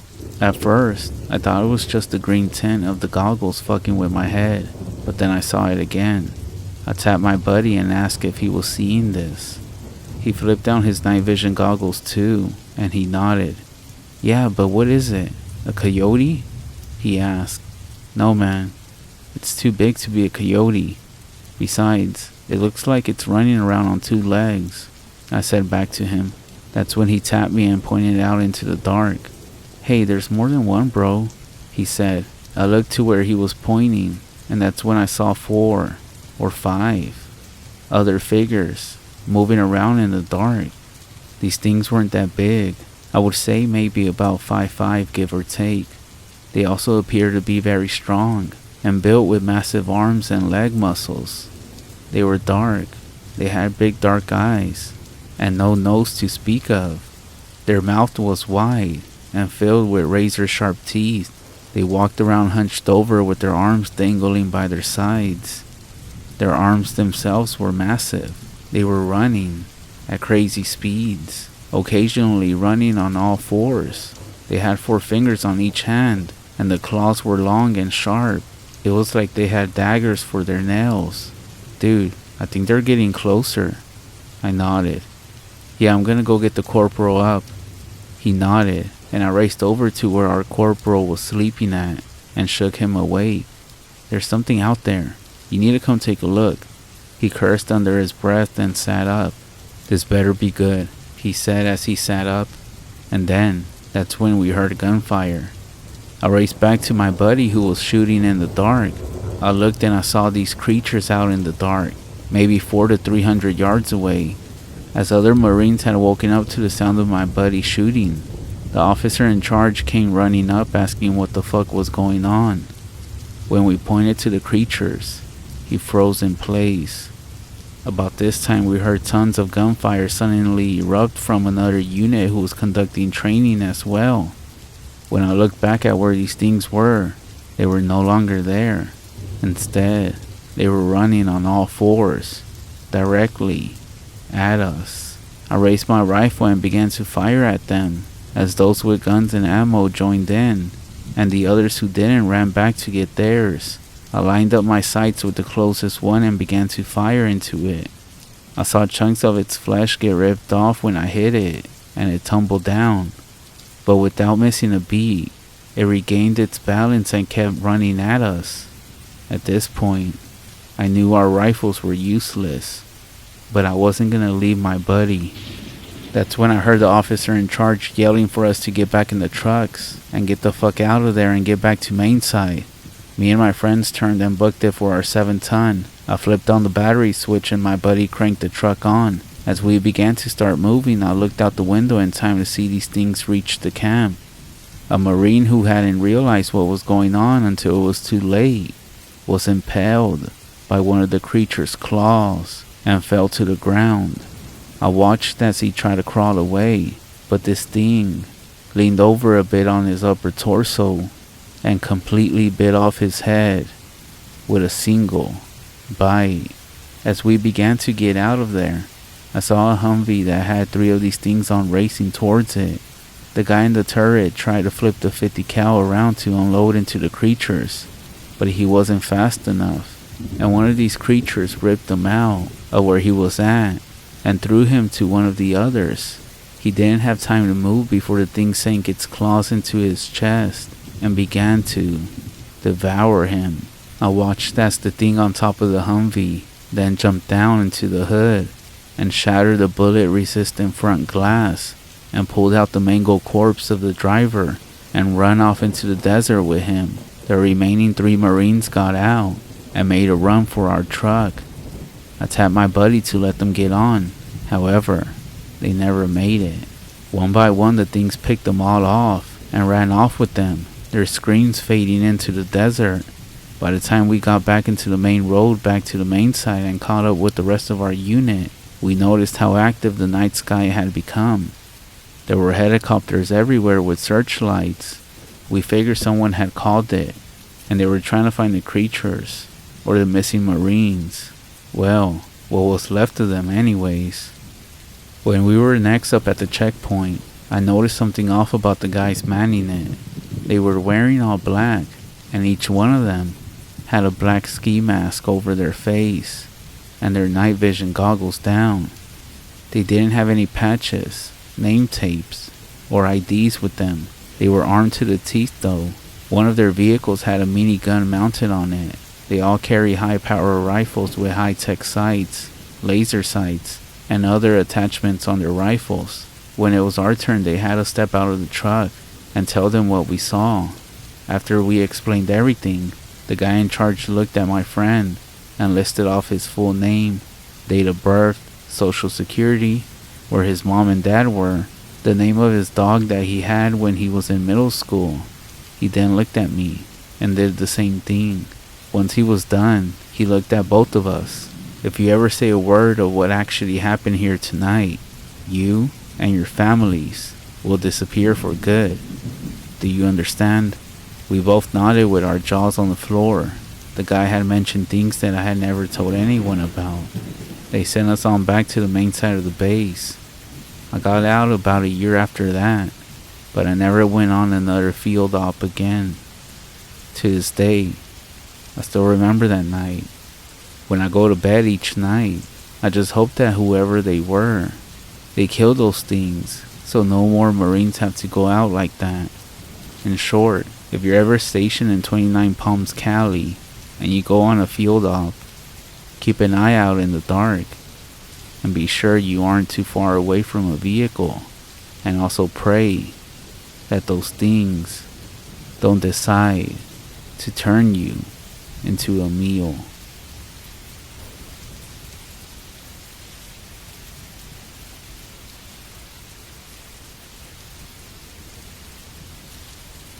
This was told by my childhood's bestie's uncle during a family gathering in the early 90s. They were a big family and always had cookouts and gatherings, often inviting friends from church or work. So there would always be a nice crowd, and sometimes it went into the evening. This night, some of the men there were police officers, so they were trading stories. While the grown-ups were talking, us as preteens were sitting nearby talking kid stuff. But then I noticed that the grown-ups' tones kind of changed, and I turned around to listen. So for context, we're a small town right at the edge of the two different tribal reservations. The sheriff's office patrolled a 30-minute stretch of res that bordered the two different tribal lands. It is a flat forest that is beautiful during the day, but scary as hell at night. There is one gas station, grocery store, in a little community right in the middle of this 30-minute drive. It closed around 9 p.m. each night. Around 11 p.m., one of the sheriff's deputies got a call over the radio to check something out, just south of that community. Now that area was the most isolated, and there was only a very few people that lived there. There are no streetlights other than some out in the stretch of lands where people lived, so this part was a very dark area. The officer went out to the area, and I don't remember if he found a problem. My vague memory is thinking it had something to do with a fence being down, which is bad because some people actually have herds of sheep, cows, horses, so that could cause an accident. He took care of business and started back towards our town. He had only driven about a mile back when he saw a man walking on the side of the road. Again, on this stretch of road, it is so dark, even people can be hit by a car. So the officer stopped to at least get that guy home. The man was young, quiet. He had long black hair. His clothes were old and dirty. Often there are hitchhikers that go from that area to our town to hit the bars and then hitchhike home. But this man was going towards town, which was weird because it was way past midnight. By now, nothing was open. The officer tried to get the man's address, but the man just said, "Take me down the road. I'll tell you when to stop." And it was towards our town, and the little community was also ahead, so that was most likely where he was headed. The officer had a truck, and when someone picks up a hiker, they climb in the back and hit the window when their destination is reached. The officer said, "Alright, jump in," and started down the road. While he was driving, he would take a look back and see the back of the man's black hair. After some time had gone by, and the man wasn't knocking on the window, and they passed the community, and the houses were very few again, the officer decided to look back at the man again, and he was gone. Now if he was drunk, which he didn't seem to be when they spoke, he might have passed out and missed his turn. So he pulls over and thinks that he's gonna wake this guy up. He looks in the back and there's no one there. The officer is like, "What the fuck? Tell me he didn't jump out. He has to be drunk." The cop turns around and tries to backtrack. He passed the community again, but he doesn't see anyone laying on the road or sitting or even walking. He turned into the gas station and kind of tells the radio about it, and then he decides to just head back to town. While driving, he says that he starts to hear knocking on the truck. However, it wasn't the back window. The knocking continues, and he's still driving, but he starts to look in all his mirrors, and he swears he sees a coyote-like figure at the right side of the truck, running alongside of it, on two legs, banging the side of the truck by now. He is going about 55 to 60 miles per hour, and at this point, this thing didn't look like it had any issue, running right next to the truck, hitting it. The officer swerved and overcorrected, but gets control and stops. But he stops for a second just to check his doors, and then starts to haul ass. He stated that he was going around 80 to 90, and the road also had some curves, so the speed limit is still 55. He was so terrified, and he was so relieved when he went over to the little hill to our town and saw the city lights. I'll never forget this story, and it's kind of rare when I drive that road, but when I do, it's never at night.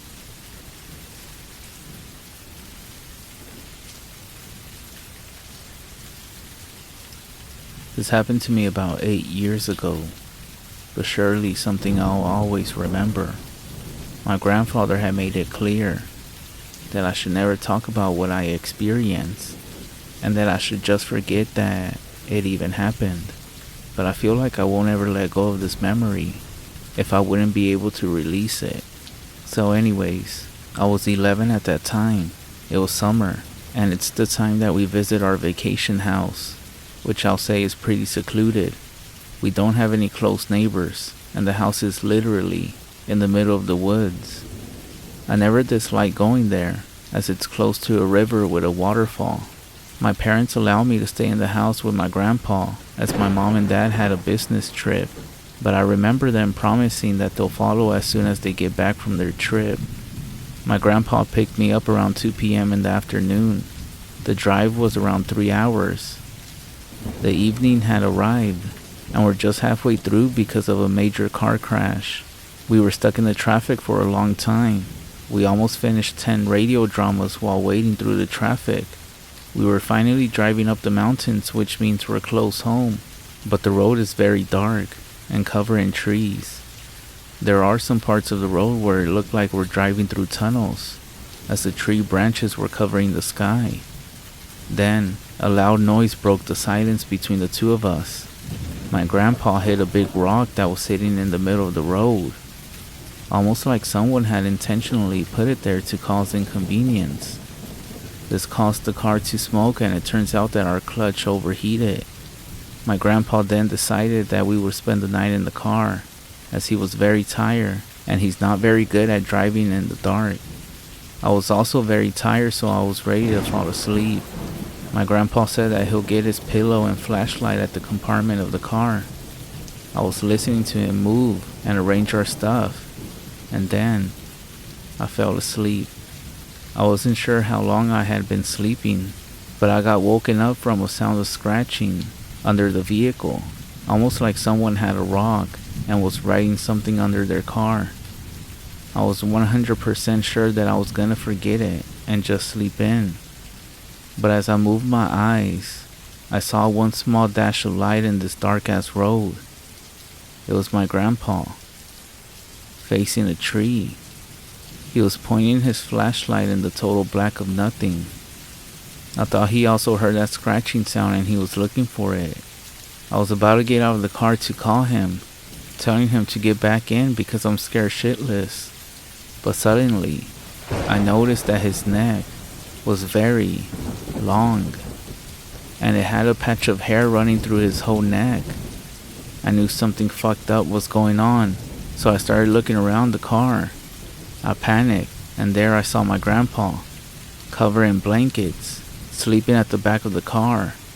I quickly woke him up and told him what I saw. He dismissed it, saying that maybe I was just dreaming, or that I was tired, but I knew he was also scared from what I just told him, and he tried to stay calm so I wouldn't panic. Just a few minutes later, the scratches were back and it got louder, and there were also weird noises under the car, almost like someone was smashing their hands under the vehicle. I was panicking. My eyes were filled with tears to the point where all my eyesight was all blurry, and my head hurting from all the anxiety. However, this time, my grandpa heard everything. He was awake. He said there might be squirrels or rabbits under the car, and he'll go check it out, which I quickly opposed as I seen the stuff on scary movies, and it never goes well. And I was also scared to be left in the car. As soon as he opened the door, the flashlight, where whatever that thing I saw in the woods lit, it was laying on the floor. The light was facing our car. Then, I heard the scariest sound I ever heard in my life. It was my mom's voice singing, but we both knew that whatever that thing isn't my mom. The voice sounded disgusting and distorted. The voice was strange, and it sounds like it was pretending and trying to imitate the human language. The voice lasted for 1 minute, and the last part sounded so terrifying, as it sounded like it was shrieking from pain, but almost like laughing at the same time. My grandpa closed the door, locked all of them, and sat in the driver's seat. He was shaking. We shared eye contact. He was so pale, and he looked so fucking terrified. We were both sitting in pure fear and silence, as the radio signal isn't that clear around that area. And then, at that same moment, my grandpa decided to drive back home, and he told me to forget everything that happened and to start praying every night.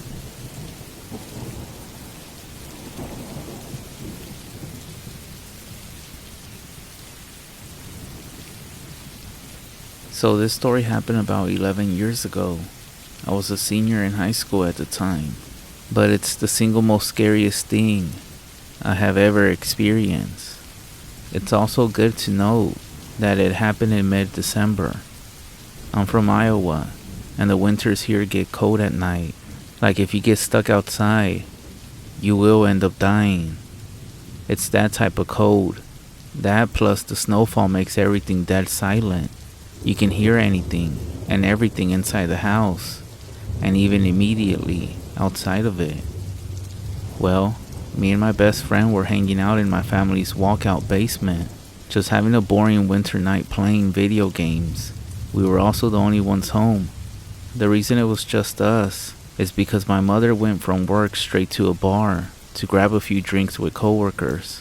So me and my friend thought it would be a good idea to break into the family wine. As we were sitting there opening the first bottle, I hear the door to the garage door open and slam shut. I immediately go, "Oh shit," and start looking for places to hide the bottle. My friend then says, "I thought you said your mom was supposed to be out all night." "Yeah, she was supposed to," I replied. I then hear a few heavy stomps, and I hear my mom. "Meowsing, boo. Anyone home?" I yell back up the stairs. "Hey mom, just hanging out in the basement." I hear a few more steps move from the garage door towards the stairs, and she yells out again, "Hey, can you come help me with something? I need you up here." I reply back quickly, trying to find a good place to hide the wine bottle. "Yeah, I'll be up there in just a second." Then, there was silence for about 20 seconds. "Hey, is there anyone down there with you?" She yelled back in a more concerned, serious tone, in a voice that was slightly off of my mother's. This was the first thing that told me something wasn't right. Our family never cared if anyone was over, as our house was a very open house to all family and friends. And the voice, it was just wrong. Like it sounded like my mother's voice, but it was missing something, and I couldn't put my finger on it. I was creeped out, so I replied, "Just Colton and I are here." After I yelled that back to her, I found a good place to hide the bottle and began walking up the steps to the next level. As I was walking up the steps, I couldn't help but feel the overbearing silence of the house and this feeling that something wasn't right. When I got to the top of the steps, I look over to where the door to the garage is, and also the kitchen right next to it, and it's black. All of the lights were off, and there wasn't even any moonlight shining through any windows. I walked over to the kitchen yelling out, "Mom, where are you? Where you at?" There was no reply, just silence and darkness. I get this weird shock in my system, like a feeling of full needles, and my adrenaline kicks in full force. I have to get out of here as fast as possible. My mother was not home. I run back downstairs, grabbing my jacket along the way. "Hey, what's wrong?" Colton says. "My mom's not home, dude." I reply as fast as I can, looking for my truck keys. "What do you mean? You were just talking with her." I could see the confusion in his face. "There's no one home. We need to leave right now." I took a few steps towards the back door that opens up to the yard, and then I see my dog shaking on the couch and my cat growling behind it. I couldn't leave them. I just knew that if we left, something would happen. "Are we leaving?" Colton said, still confused as all hell. "No, I can't leave them here alone. Something is really off. I'm gonna call my mom and figure this out. I pull out my phone and call my mom. She picks up immediately. Meowsin' Boo, what's going on? She answers. Mom, were you just home? I thought I heard you yelling for me from the second level, and when I went up there, you weren't there. I said in desperation, hoping that she was playing a joke. No, I'm just now leaving the bar. I wasn't feeling very well. Are you okay? What do you mean you heard me? I fill her in on the whole story and she rushes home. Colton and I stayed in the basement with the animals until she got home. However, before she did, you could hear something upstairs. Not walking or sitting on things, but a pressure in the air. I know this is weird, but it felt like what I would describe as a black hole was slowly moving from one room to the next. And the word that I would use to describe this, hungry. When she got home, you could feel this thing just leave, just as quick as it came. Like an overbearing predatory presence had just flown away. We still have never figured out what the hell was going on, and this is just one story of many unexplainable things that have happened to us. But this is the easiest to write down. My mother has passed away now, and I have moved away to Arizona. But whenever I go back to Iowa, and I see Colton, he still gets creeped out by what happened. I will never know what happened, but I do know that whatever it was, it had my mother's voice, and it was evil, and it was hungry.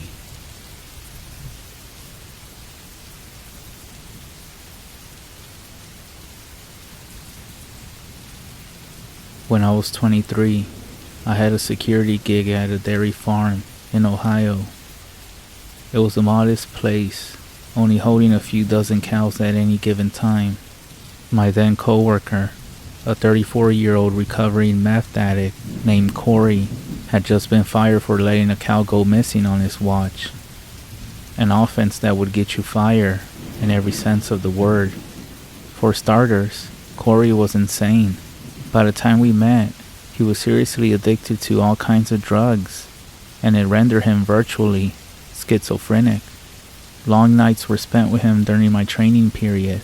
He would tell me about the CIA and how they were out to get him.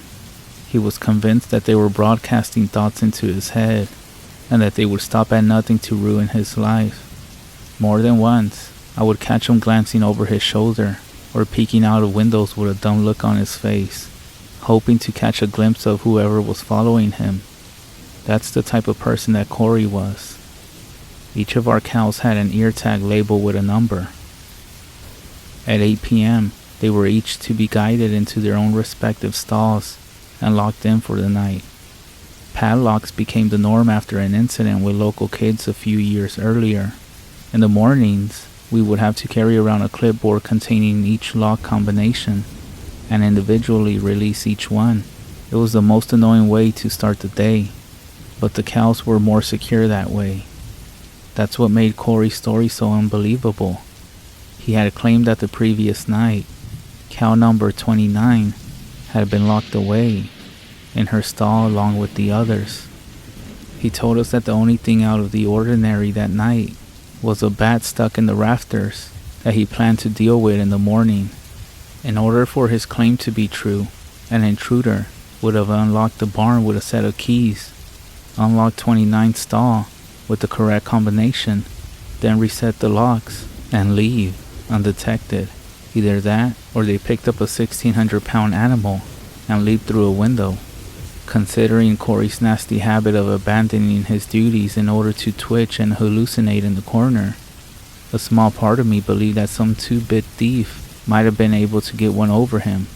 My boss, however, a 50-year-old hothead, concluded that Corey must have been involved with the cow's disappearance and kicked them to the curb. With nobody else to fill his position, my boss had offered to pay me extra for each of his duties that I could complete until we received a new hire. Naturally, I agreed. I would be heading back to school in a few weeks and needed all the money I could get. My first night back at work began normally. Since I would now be doing the work of 2 security guards, I would arrive early to get a head start on Corey's checklist. I started out by sweeping out the barn. Farmhands try to keep the TMR in a long pile just in front of the stall door so the cows could eat throughout the night, but that shit practically painted the floor by the time I got there. Midway through, I noticed something reflective in the corner of the barn. I swept a loose bit of corn and hay over it to investigate. On the floor before me was a neon yellow ear tag, and I picked it up to examine it. 29. Next to 29's ear tag were the skeletal remains of a bat. I guess that was just another thing that Corey never got around to dealing with. I swept up the bones along with the rest of the barn. By the time I finished, it was already 8 p.m. I made my way out to the fields, and one at a time, I guided each cow to its assigned stall. I got through about 10 or so before I noticed something strange.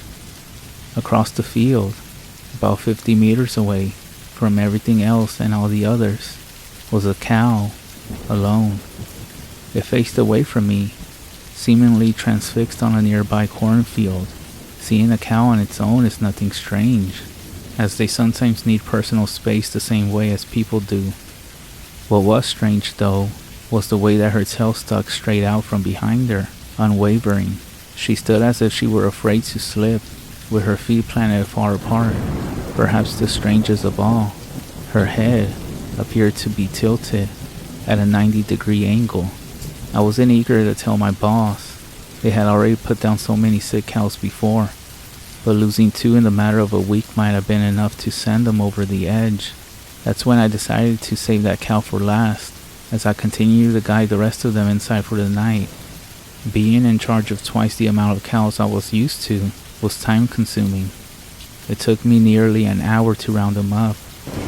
By the time I locked number 36 for the night, it was 9 o'clock. I should have been making my rounds by then, especially given the circumstances. I just had that last cow to deal with. When contemplating how long it was going to take me to unlock each cow in the morning, I realized something that made my blood run cold. The only stall left empty was number 29. I shuffled to the field, and surely enough, she was there. She hadn't moved an inch since I started the process of moving them. I approached her slowly. It was surreal seeing a creature frozen in such an odd position. As I came up on her, I could hear a definite, but muffled, chittering. It was unlike any noise I had ever heard from a cow. What the fuck did you eat? I thought to myself. I whistled to the cow before approaching her to avoid scaring her. On a dime, the chittering ceased. The cow's left ear rose to face the sky and began to oscillate like the periscope of a submarine. I could tell that moving this one would be a challenge. I rubbed her back, attempting to calm her down. Bonding is key when establishing any sort of relationship with an animal. I had never interacted with 29 before, so we were unfamiliar with each other. Her skin felt bizarre, like clay with hide draped over it. I walked around to see her face. Her eyes were peeled open, darting around. Her mouth hung open and drooped to the side. I examined her left ear, searching for a place to reinsert her tag, but there was no piercing. I strapped the halter to 29's mouth and began to lead her.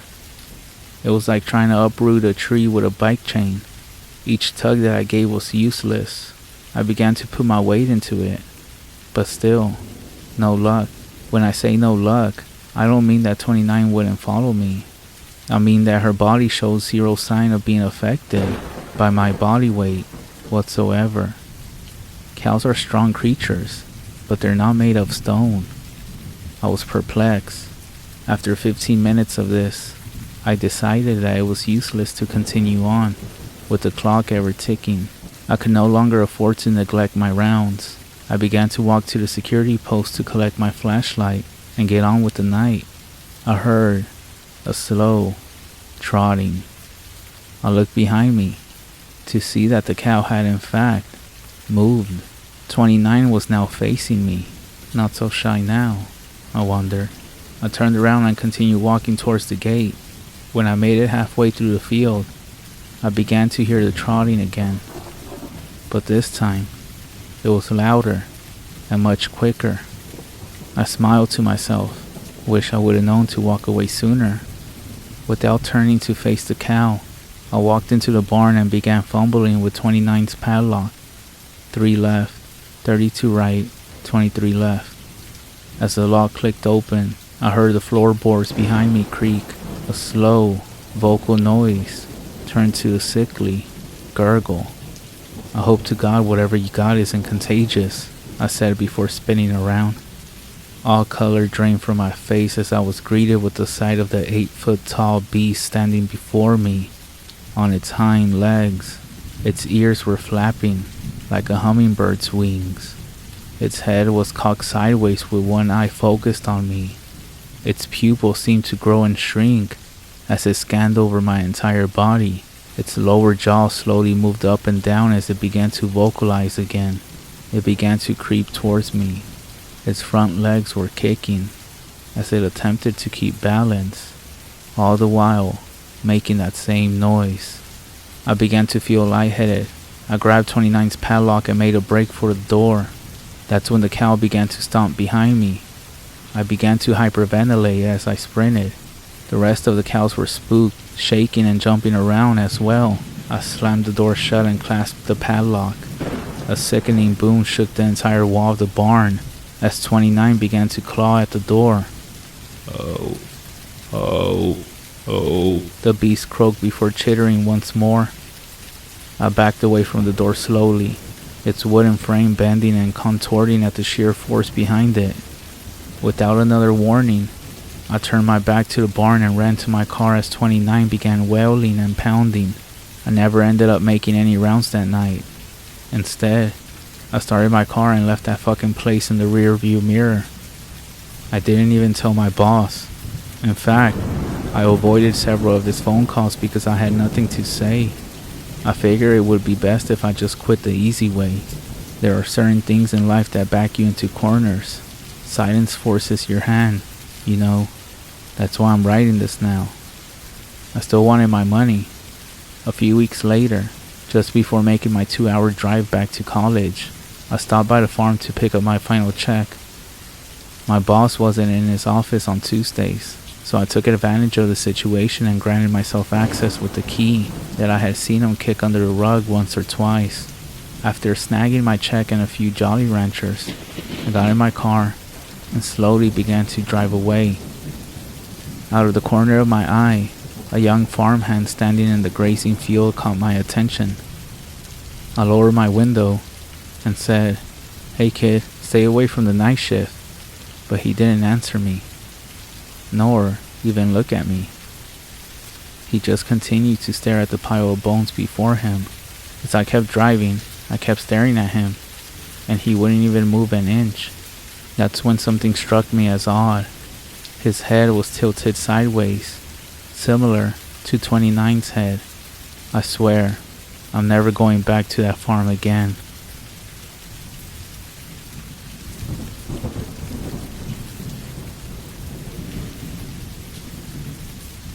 Our annual camping trip was always a perfect time to get away from the daily busyness of life. A way to reconnect with nature and each other. It's something we had been doing since we had gotten out of high school. Every summer, my friends and I would choose a different, often remote location to explore and go camping. And so this summer, the 6 of us, Sarah, Mike, Jennifer, Luke, Emily, and I, decided to go further up north in Utah, into the Wasatch Cache National Forest. When the day finally arrived, we met at dawn. We had decided to take my beat-up old van that my father had given me as a graduation gift after high school, around 6 years or so. It was a family possession that was being passed down, so you can imagine what it looked like. I do gotta say, even though I was embarrassed about it at first, it is still running and getting me from point A to point B. without any issues. It was spacious and had enough seats for all of us to ride together, even with all of our gear, which included all of our tents and camping stuff. The drive to the national forest was beautiful, and it also had amazing views. The road stretched before us as hours passed, and the landscape shifted from small roads to being surrounded by dense trees. We shared stories, and the occasional debate about the best path to take to reach our destination. Sarah, who was sitting in the front passenger seat, looked at the map that she had spread out, her finger tracing the various roads they could take. Alright folks, we got a couple of options here. The main road will take us through the heart of the forest, but this secondary road might offer a more scenic journey. Before venturing into the wooded pines of Utah, we stopped by one of the local forest offices to gather information. Google and iPhones couldn't always be relied upon in these remote areas, so Sarah had purchased a detailed local paper map. She was always the one planning every trip down in detail. I know we're used to having technology guide us, but out here, it's best to rely on good old-fashioned paper, she said, holding up the map with a grin. Mike, who was sitting behind me, leaned ahead, squinting at the map. Scenic is good, but how well maintained is that secondary road? The last thing we want is to get stuck out here in the middle of nowhere. Well, the map does say it's a bit longer, but it looks like it leads through some interesting landmarks. There's an old bridge marked here, and it seems like a more direct path to the campsite, Sarah said. Luke, who was sitting in the far back, raised an eyebrow with a grin. An old bridge, huh? Are we talking wooden planks, or Indiana Jones style adventure? Jennifer laughed. Let's hope it's somewhere in between. I'm all for adventure, but I'd rather not end up in a river. Leo, as the driver, what do you think? Sarah asked me. Well, seeing that we still have sunlight on our side, I say we take the scenic road. I mean, what's the rush, right? I vote for the old bridge. I'm gonna say the old bridge as well. Why don't we take a vote? Emily said. Everyone raised their hand except Mike. Sorry, Mike. Maybe next time you'll win, Sarah said. A decision had been reached. The secondary road, with its promise of scenic beauty. I veered onto the road, the wilderness and trees closing in. The path was narrow, flanked by dense woods that only gave way to small rays of the sunlight. After hours had passed and the sun began to set, we found ourselves coming across the bridge that spanned the river, the water reflecting the fading light, a contrast to the woods that lay ahead. It looks like this is the old bridge Sarah mentioned, Mike remarked, as I slowed down the van. Sarah peered out of the window, her eyes scanning the bridge. It definitely has that rustic charm, but I hope it's sturdy enough to support the van. Luke's grin returned as he leaned, his excitement evident. Well, there's only one way to find out. Jennifer laughed. Alright, but if we end up in the river, Luke, you're swimming back to the campsite. I'm not gonna lie, I was nervous. The bridge looked like it was a mixture of concrete and wood. What if we didn't make it? When was the last time this bridge was used?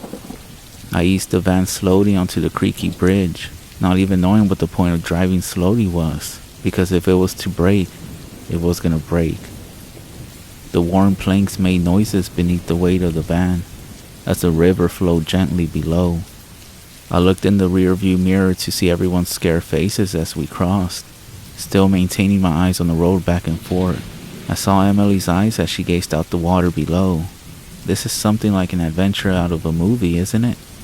I'm expecting to see hidden treasure on the banks, she said. Mike chuckled, his grip steady on one of the handlebars. Yeah, you're right. We're gonna find out what adventure this is if we end up falling, because you all decided to come through this raggedy bridge. Mike was always the more serious one, but courageous in the group. He always took challenges head on, and nothing ever seemed to scare him. Luke was the joker of the group.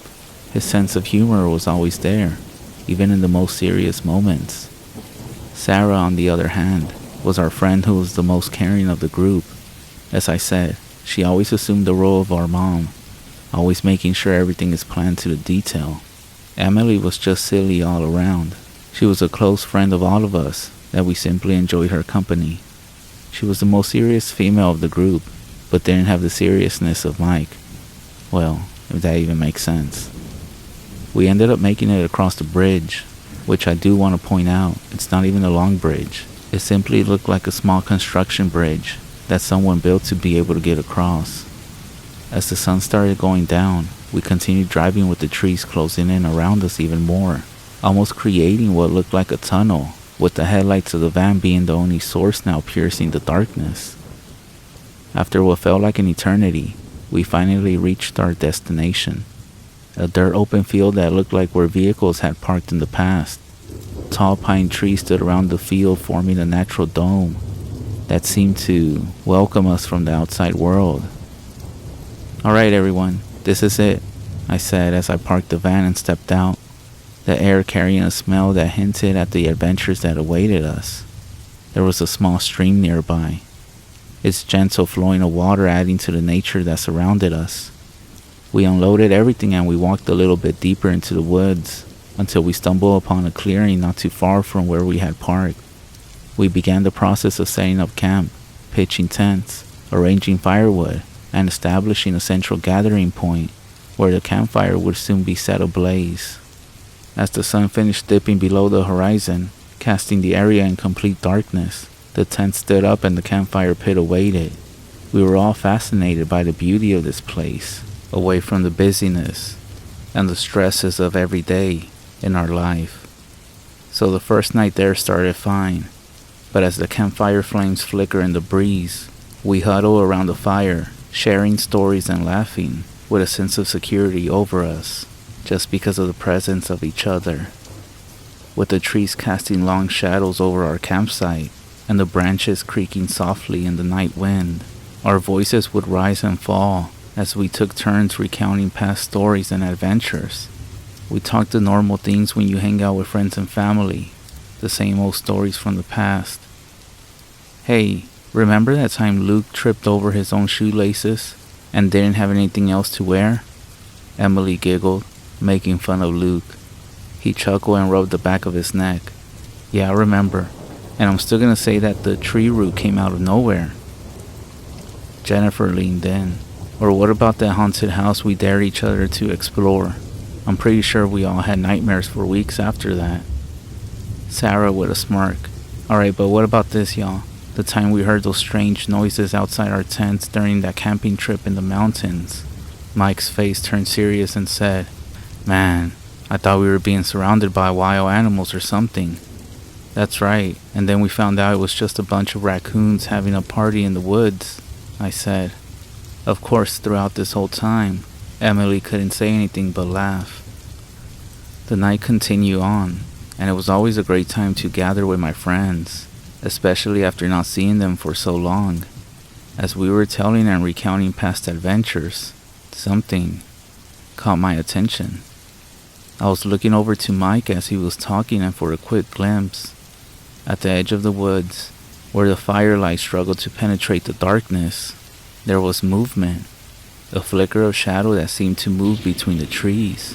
I quickly stood up and focused with my head to look over towards the tree line as I exchanged glances with the others. "Did any of you see that?" I whispered. Luke turned to look where I was looking and squinted into the darkness. "What did you see?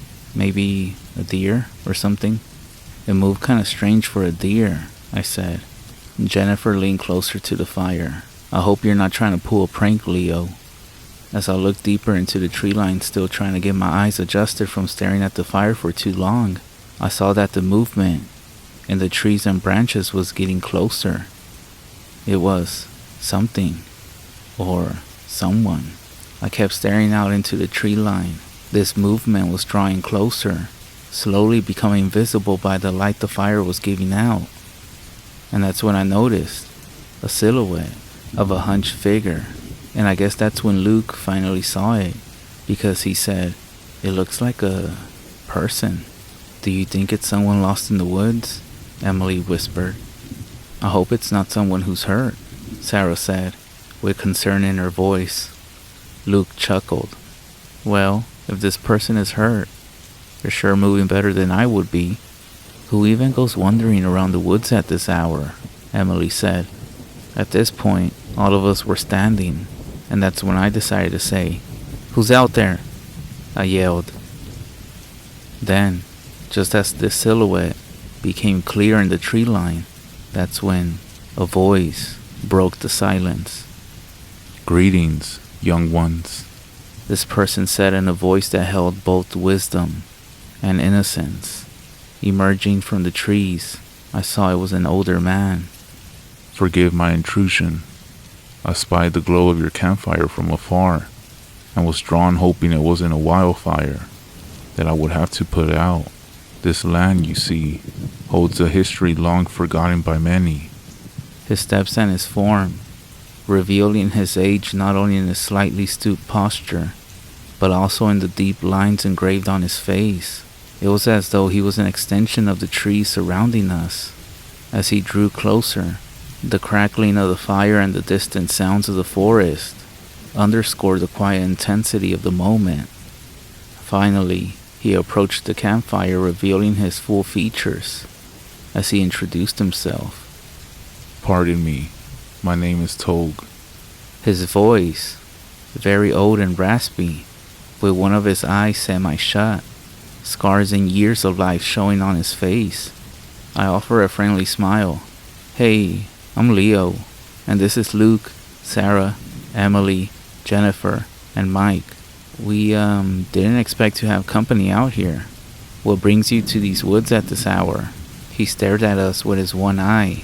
The woods have always been my refuge, my sanctuary, my safe place. I come here to remember the old ways, to honor the native land that sustained my ancestors.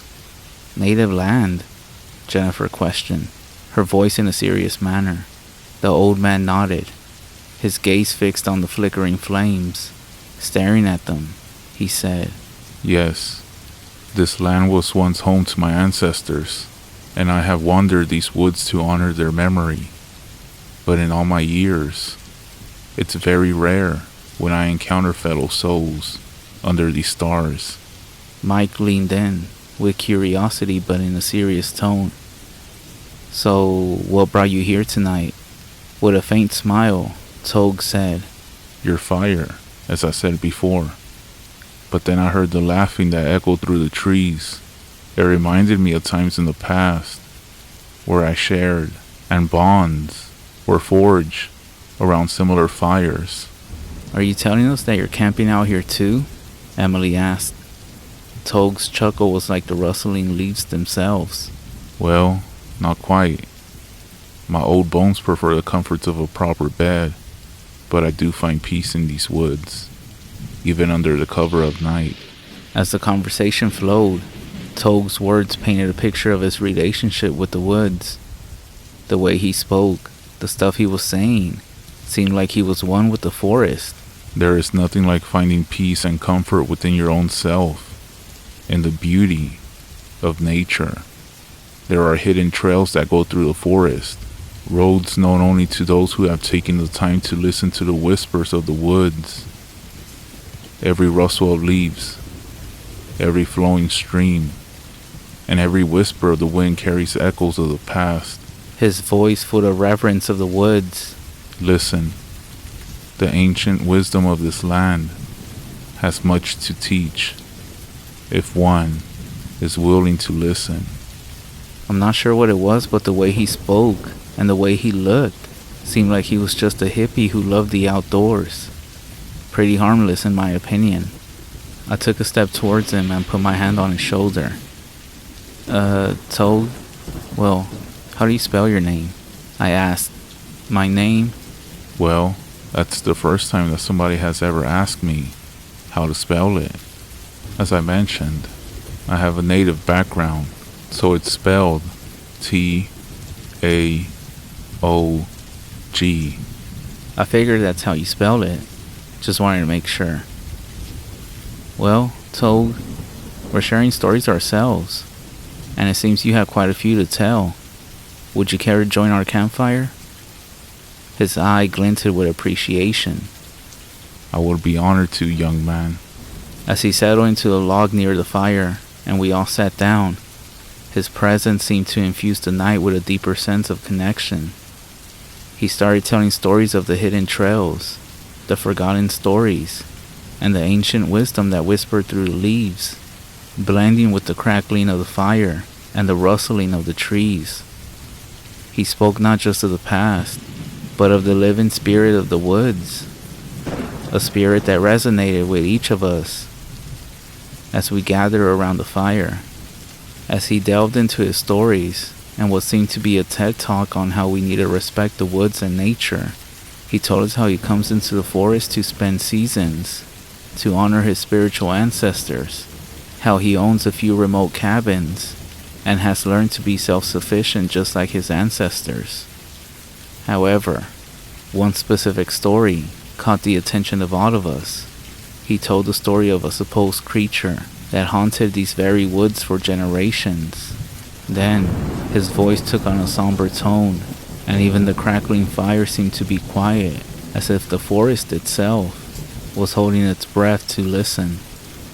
The whispering goat, he began, his words dripping with a mixture of reverence and dread, is a creature of darkness, a shapeshifter that walks a fine line between man and beast.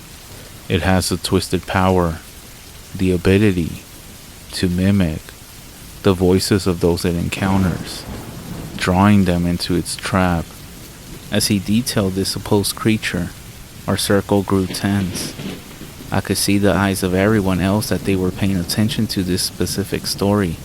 He then lowered his gaze, and his voice, almost a whisper, he said, "A few decades ago, my brother ventured into these woods, drawn by the whispers of familiar voices. As I was searching for him, I heard my own voice calling out to him, but it wasn't me. It was someone else calling out to him.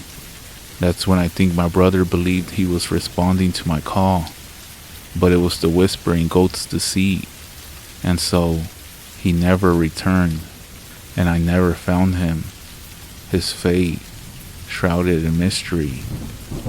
I have carried the weight of that loss ever since, haunted by the knowledge that he may have fallen prey to the whispering goat." A shiver crept down my spine as we all listened. When he concluded his tale, there was silence.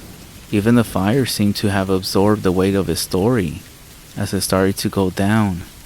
With a slow and crippled movement struggling to get up, he rose from his seat, his eye meeting each of ours in turn. "I thank you all for allowing an old man to share his stories with you.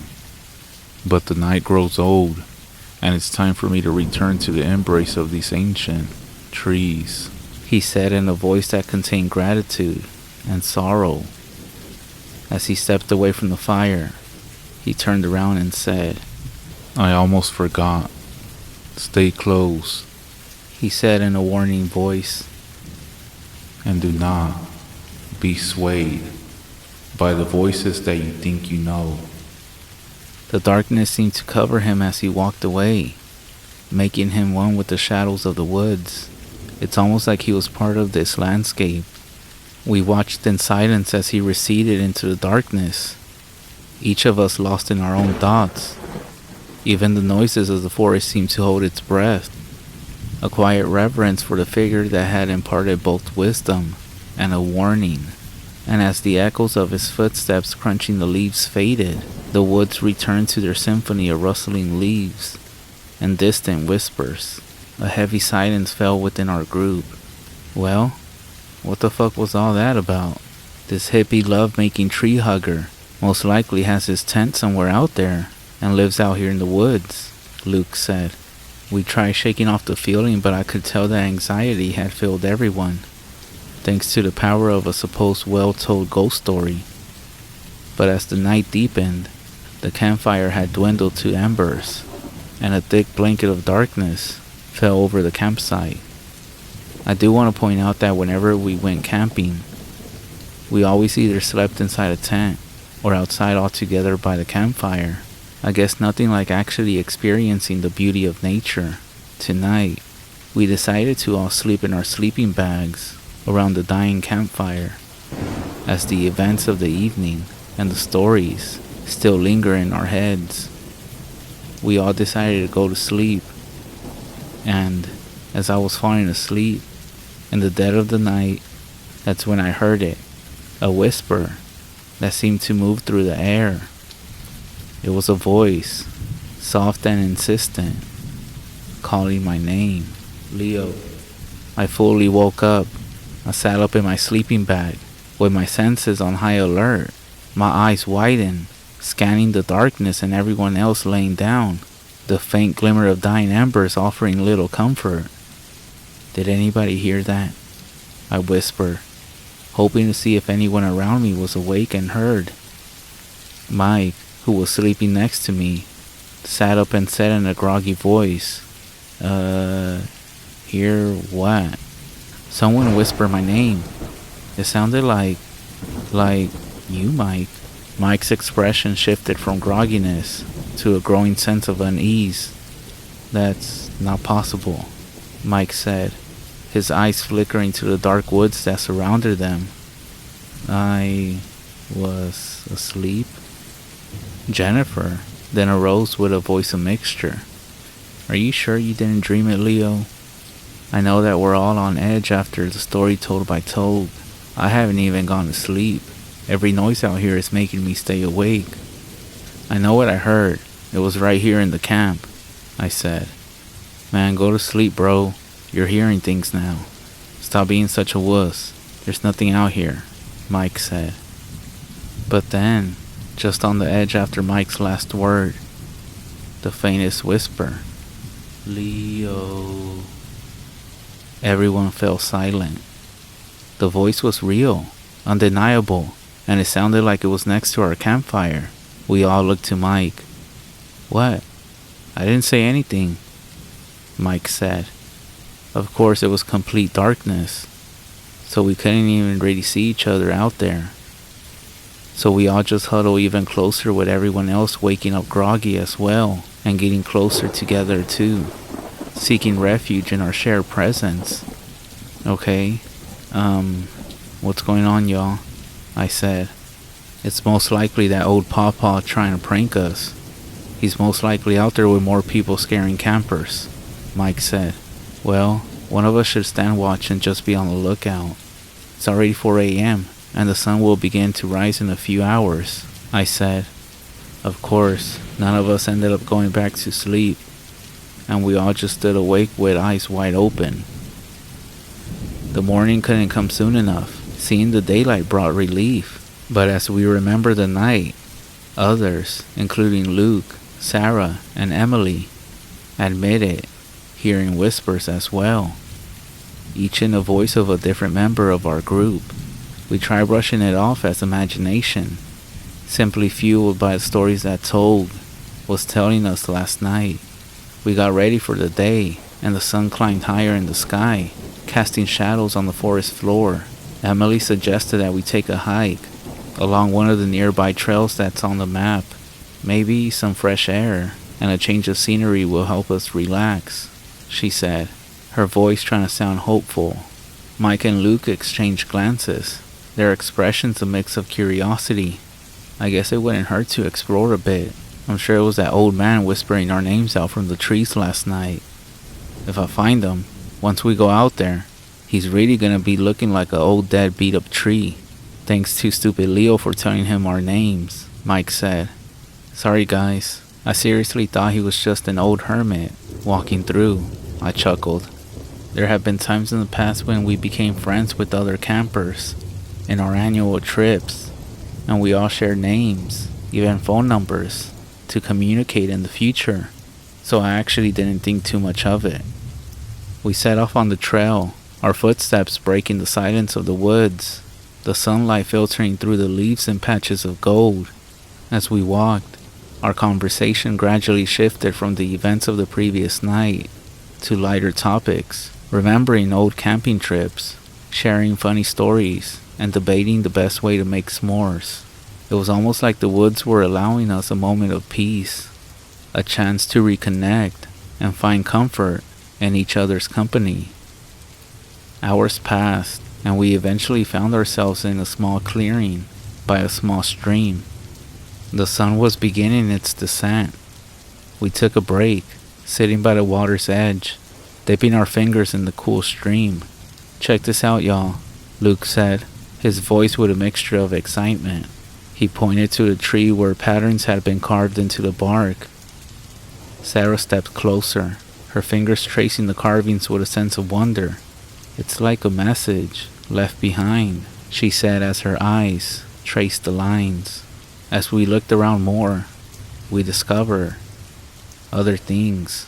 Small artifacts hanging from branches, crafted from natural materials, by sticks and stones, and even with symbols painted onto the stones.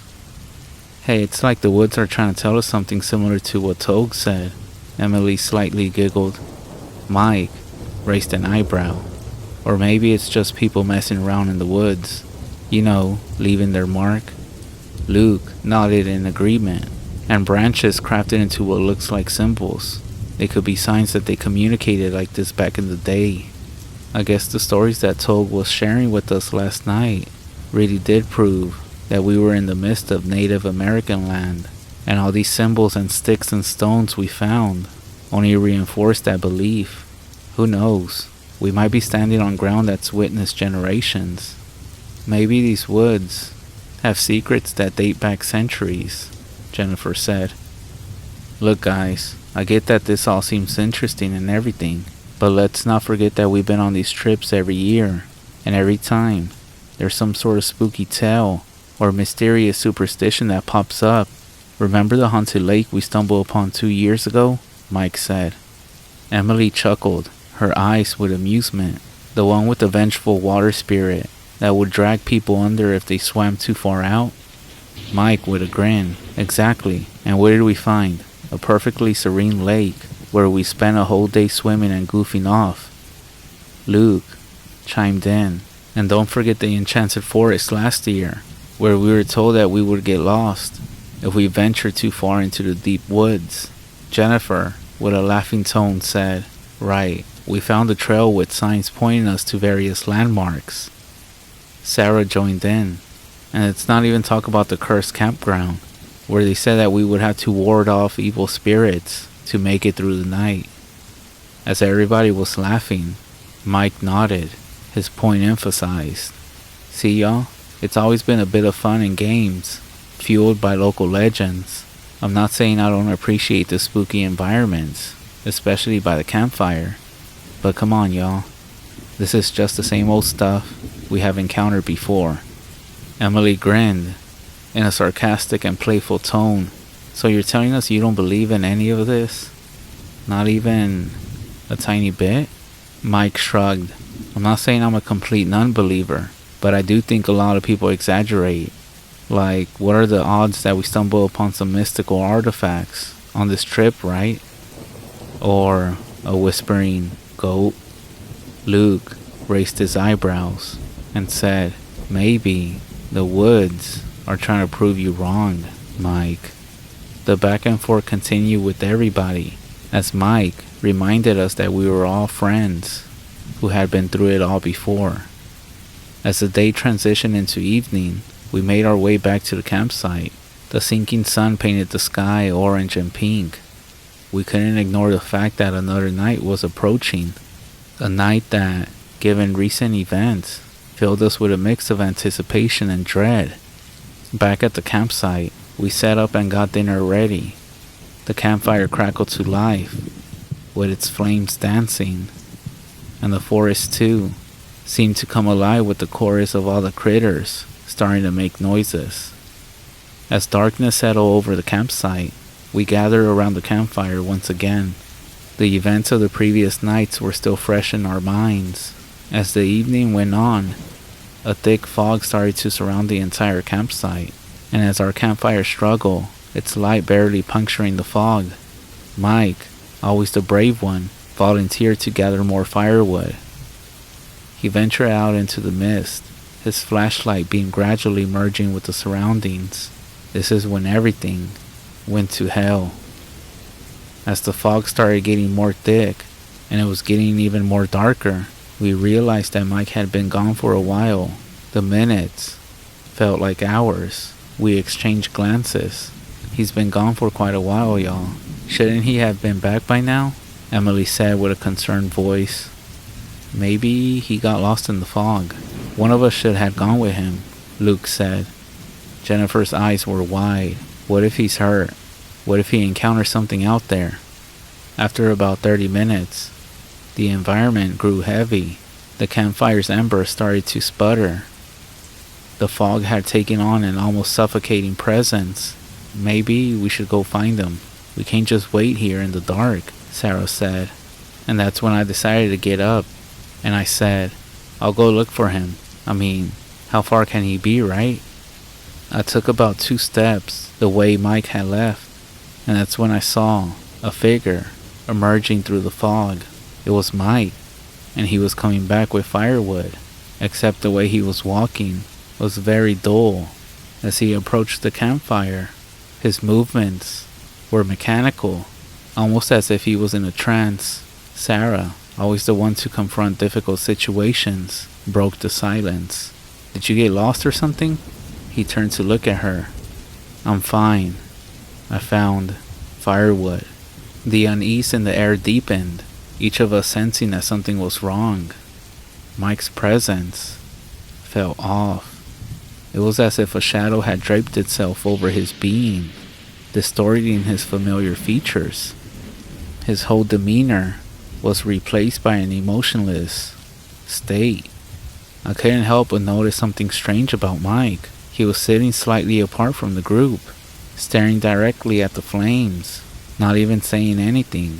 I was thinking he was just tired or scared, so I tried to engage him in conversation. Hey Mike, remember that one time we got lost and had to spend an extra night out? But he didn't respond. Well, he did, but his response was delayed. And when he did answer, his tone was off. It lacked the seriousness I was used to. It was almost like he was hearing us talk, but responding to questions a moment too late.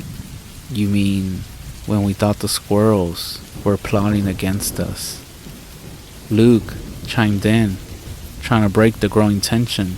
Yeah, that's right. And you were convinced that the woods had eyes and ears. Mike's laugh, if you could even call it that, sounded forced.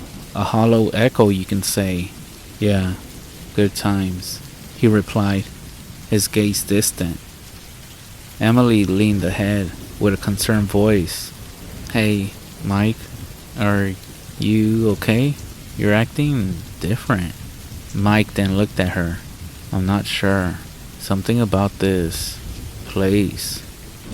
It's like it's under my skin. Jennifer's voice held a note of unease. Weird things have been happening tonight. The voices, the fog. I think we should consider leaving. Mike's gaze remained fixed on the flames. His voice almost lowered to a whisper. Maybe that's not a bad idea. The gravity of his words hung heavy in the air. We exchanged uneasy glances. The weight of the strange things happening, now impossible to ignore. I looked around at my friends, each face reflecting a mix of fear. It was a painful realization that the place that had once been our escape was now a source of unease. Well, we should leave. Something isn't right here, I said. Nods of agreement followed, the decision being unanimous this time. The prospect of abandoning our camping trip was sad, but the safety of our group came first, and so we started packing everything. It took about 30 minutes to break everything down, and by then, it was now completely dark. However, as we finished packing our gear and glanced around to make sure everything was ready, a sinking feeling settled in our stomachs. Mike, who had been acting distant and detached, was just standing by the edge of the clearing, staring into the depths of the woods. Unlike the rest of us, he hadn't lifted a finger to help with the packing, and his usual seriousness and energetic self replaced by an almost trance-like state. Hey Mike, are you alright, man? I said with a concerned tone. Mike's response was slow and distant, as though his mind was somewhere far away. "Yeah, I'm fine. Just thinking." Jennifer, exchanging a worried look with all of us. It was clear that something had changed in Mike. As we started getting ready to walk from the campfire back to the van, that's when we heard it. Somewhere in the distance, we heard another voice. It sounded like Mike's voice, and it was calling out, sounding confused and pleading for help. And that's when Emily said, "So if that's Mike calling out to us, then who is?" As we turned around, Mike was still staring into the woods, but that's when his body started contorting, almost glitching like. Chaos erupted. Jennifer, always quick thinking, threw a log towards this Mike that was standing on the edge of the campsite and yelled everyone to run back to the van. Guided by adrenaline and our flashlights, we dashed through the woods. As we all ran with our belongings, I dared to not look back. But still, a horrible screech drew my attention back to see what had caused this. And that's when I stopped in my tracks to see that whatever this thing was now had its limbs stretched and twisted, reshaping into something that defied the laws of nature. But it was the face that sent a shockwave of terror through me. The human features contorted and elongated, the skin stretching and warping as if it was struggling to contain the monstrosity beneath. The eyes, once familiar and warm, became stretched out and unnaturally slanted, their color shifting to an abyss-like blackness that seemed to absorb all light. The nose receded that resembled the snout of a goat. The mouth was a grotesque smile, its lips curling back to reveal rows of jagged, pointed teeth. Every detail was a horrifying mixture of human and animal. That's when I felt my body come back to life, and I yelled to keep running and to not look back, not knowing that even if they got to the van, how would they even get inside because I had the key? I kept running and running, thinking what would happen if this thing caught up to us. And then, there, in the distance, I saw the clearing of the trees and familiar sight of the van, and heard my friends screaming to hurry up. As I neared the van, I saw that the real Mike, with his clothes torn, was there with the rest of the group. With no time to lose, we crammed into the van and sped off. As I looked in the rearview mirror, I saw this creature standing where we had parked at. After about 5 minutes of driving, Luke finally spoke and said, "What the fuck was that?" That's when Mike finally spoke and said, "When I ventured into the woods, the fog seemed to grow denser with each step I was taking. Soon, my flashlight was the only thing piercing the gloom. I had collected some firewood when I heard whispers. I heard y'all's voices calling out to me. I tried tracing them but got lost. Then, I saw me, or a copy of me. It looked like my reflection in a murky pond." Mike then stopped talking, struggling to find the words. This other me was trying to draw me closer, with words and voices that belonged to you all. That's when I decided to hide behind a tree, using the shadows as cover, and every time I tried to make a move towards the camp, it seemed to sense me, always blocking my path. I thought I was done for, but then I remember a stream we crossed earlier. That's when I made a dash for it and jumped in. The flow carried me downstream, away from that thing. I crawled out, exhausted, and walked towards the van. That's when I started yelling for you all, and that's when you all came running from the forest. As we were speeding away, all the trees were whipping past us, their branches scratching the sides of my van, almost like desperate fingers trying to pull us back. Over the noise of the engine and the pounding of my heart, that's when we heard a low, guttural growl that seemed to come from everywhere, all at once. As I kept my eyes on the road, the headlights briefly illuminated a monstrous form darting between the trees. The creature was a horrible version of a goat, but massive in scale, murky gray, almost appearing slick in the dim light, with ragged scars and patches of bare skin. Its eyes, though, were the most terrifying. Deep, soulless pits of black. "What the hell is that?" screamed Emily, clutching her seat. I pressed the gas pedal to the floor, with the van's engine roaring. The creature, with an incredible speed, moved through the dense forest, its every leap and bound bringing it closer to us. As we went through a sharp bend, this thing lunged, its massive jaws snapping inches from the rear window. Luke, who was in the back seat, rummaged through our camping supplies and hurled a flare out the window. It lit up the surrounding area in a bright crimson glow, distracting the creature for a few seconds. I continued speeding, tires screeching, and for a moment it seemed we had lost it. But then, a screeching noise that echoed through the woods. The creature resumed its relentless pursuit, its form now even more twisted and grotesque under the flickering light of the flare. The road ahead clear, revealing the bridge we had crossed earlier. Realizing this might be our only chance, Sarah shouted, "Get across the bridge, now!" We barreled into the bridge, the van shaking under the strained boards. As we reached the halfway point, a deafening roar filled the air. Looking back, we saw the creature stop at the bridge's edge, with what looked to be an evil smirk, an image that still haunts me to this day. I'll even provide a drawing at the end if anybody wants to see it. After a few hours of driving, we finally left the woods and found the safety of the dim-lit streets of a nearby town. We pulled into a Waffle House, and we sat in a corner booth as we recounted the evening's events, trying to make sense of it all. Jennifer, her hands wrapped around her mug. "That old man, Togue," she began. "He knew too much about the whispering goat. Don't you think? There was agreement between us." I started rubbing my head and responded, "It's not just that he knew about it. Remember how he just appeared out of nowhere? And how, after he left, things immediately took a turn for the worse."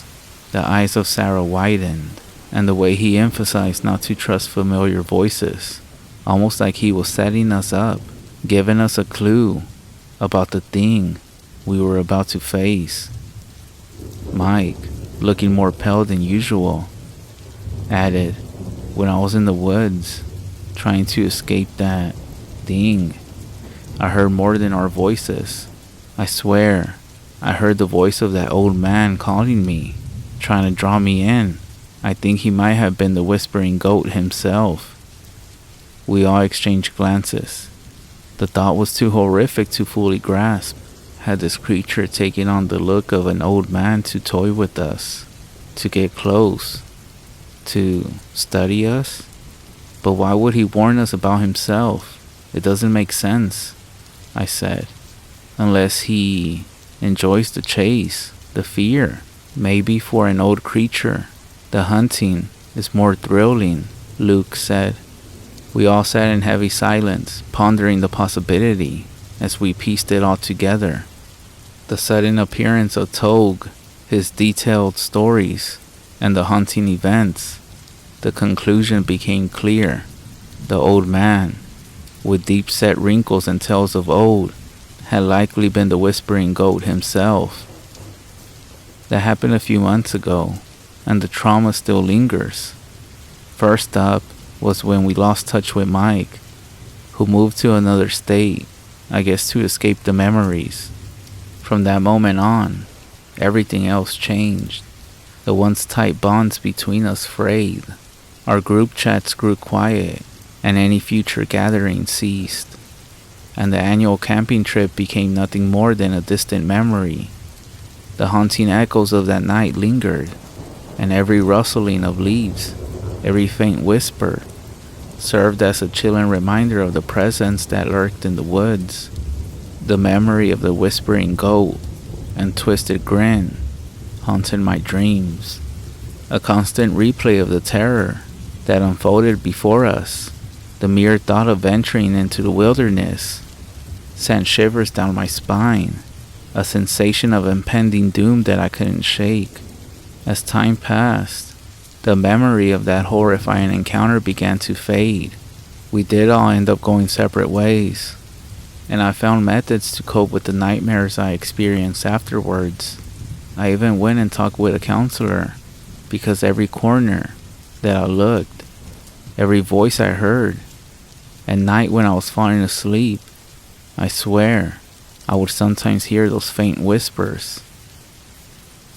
Last night, I was walking alone in a park near my apartment. The sun had set, and the moon was shining bright. I quickened my pace as the nighttime brought back episodes and bad memories of the night in the forest. With my heart racing as the memories of that night flooded back, that's when I heard it, a faint distant sound that sent shivers down my spine. Whispers, soft, as if carried by the wind itself. I stopped in my tracks, straining to make out the words, feeling a cold sweat forming on my forehead. I heard my name, Leo. My heart raced, and my instincts screamed at me to run. But my feet felt rooted to the ground, and the whispering seemed to grow near. And then, I heard something else. A low, guttural growl, much like the one we had heard that night in the woods. Fear flooded my veins, and I finally tore my gaze away from the darkness, fleeing from the park as if my life depended on it, which at this point it most likely did. The whispers and the noises seemed to chase me, echoing in my ears, and I couldn't shake the feeling that I was being pursued. When I finally reached the safety of my home, I locked every door and window, heart pounding like a drum. I tried to rationalize what happened, telling myself it was all in my head, anxiety, and a product of what happened in the past in the woods.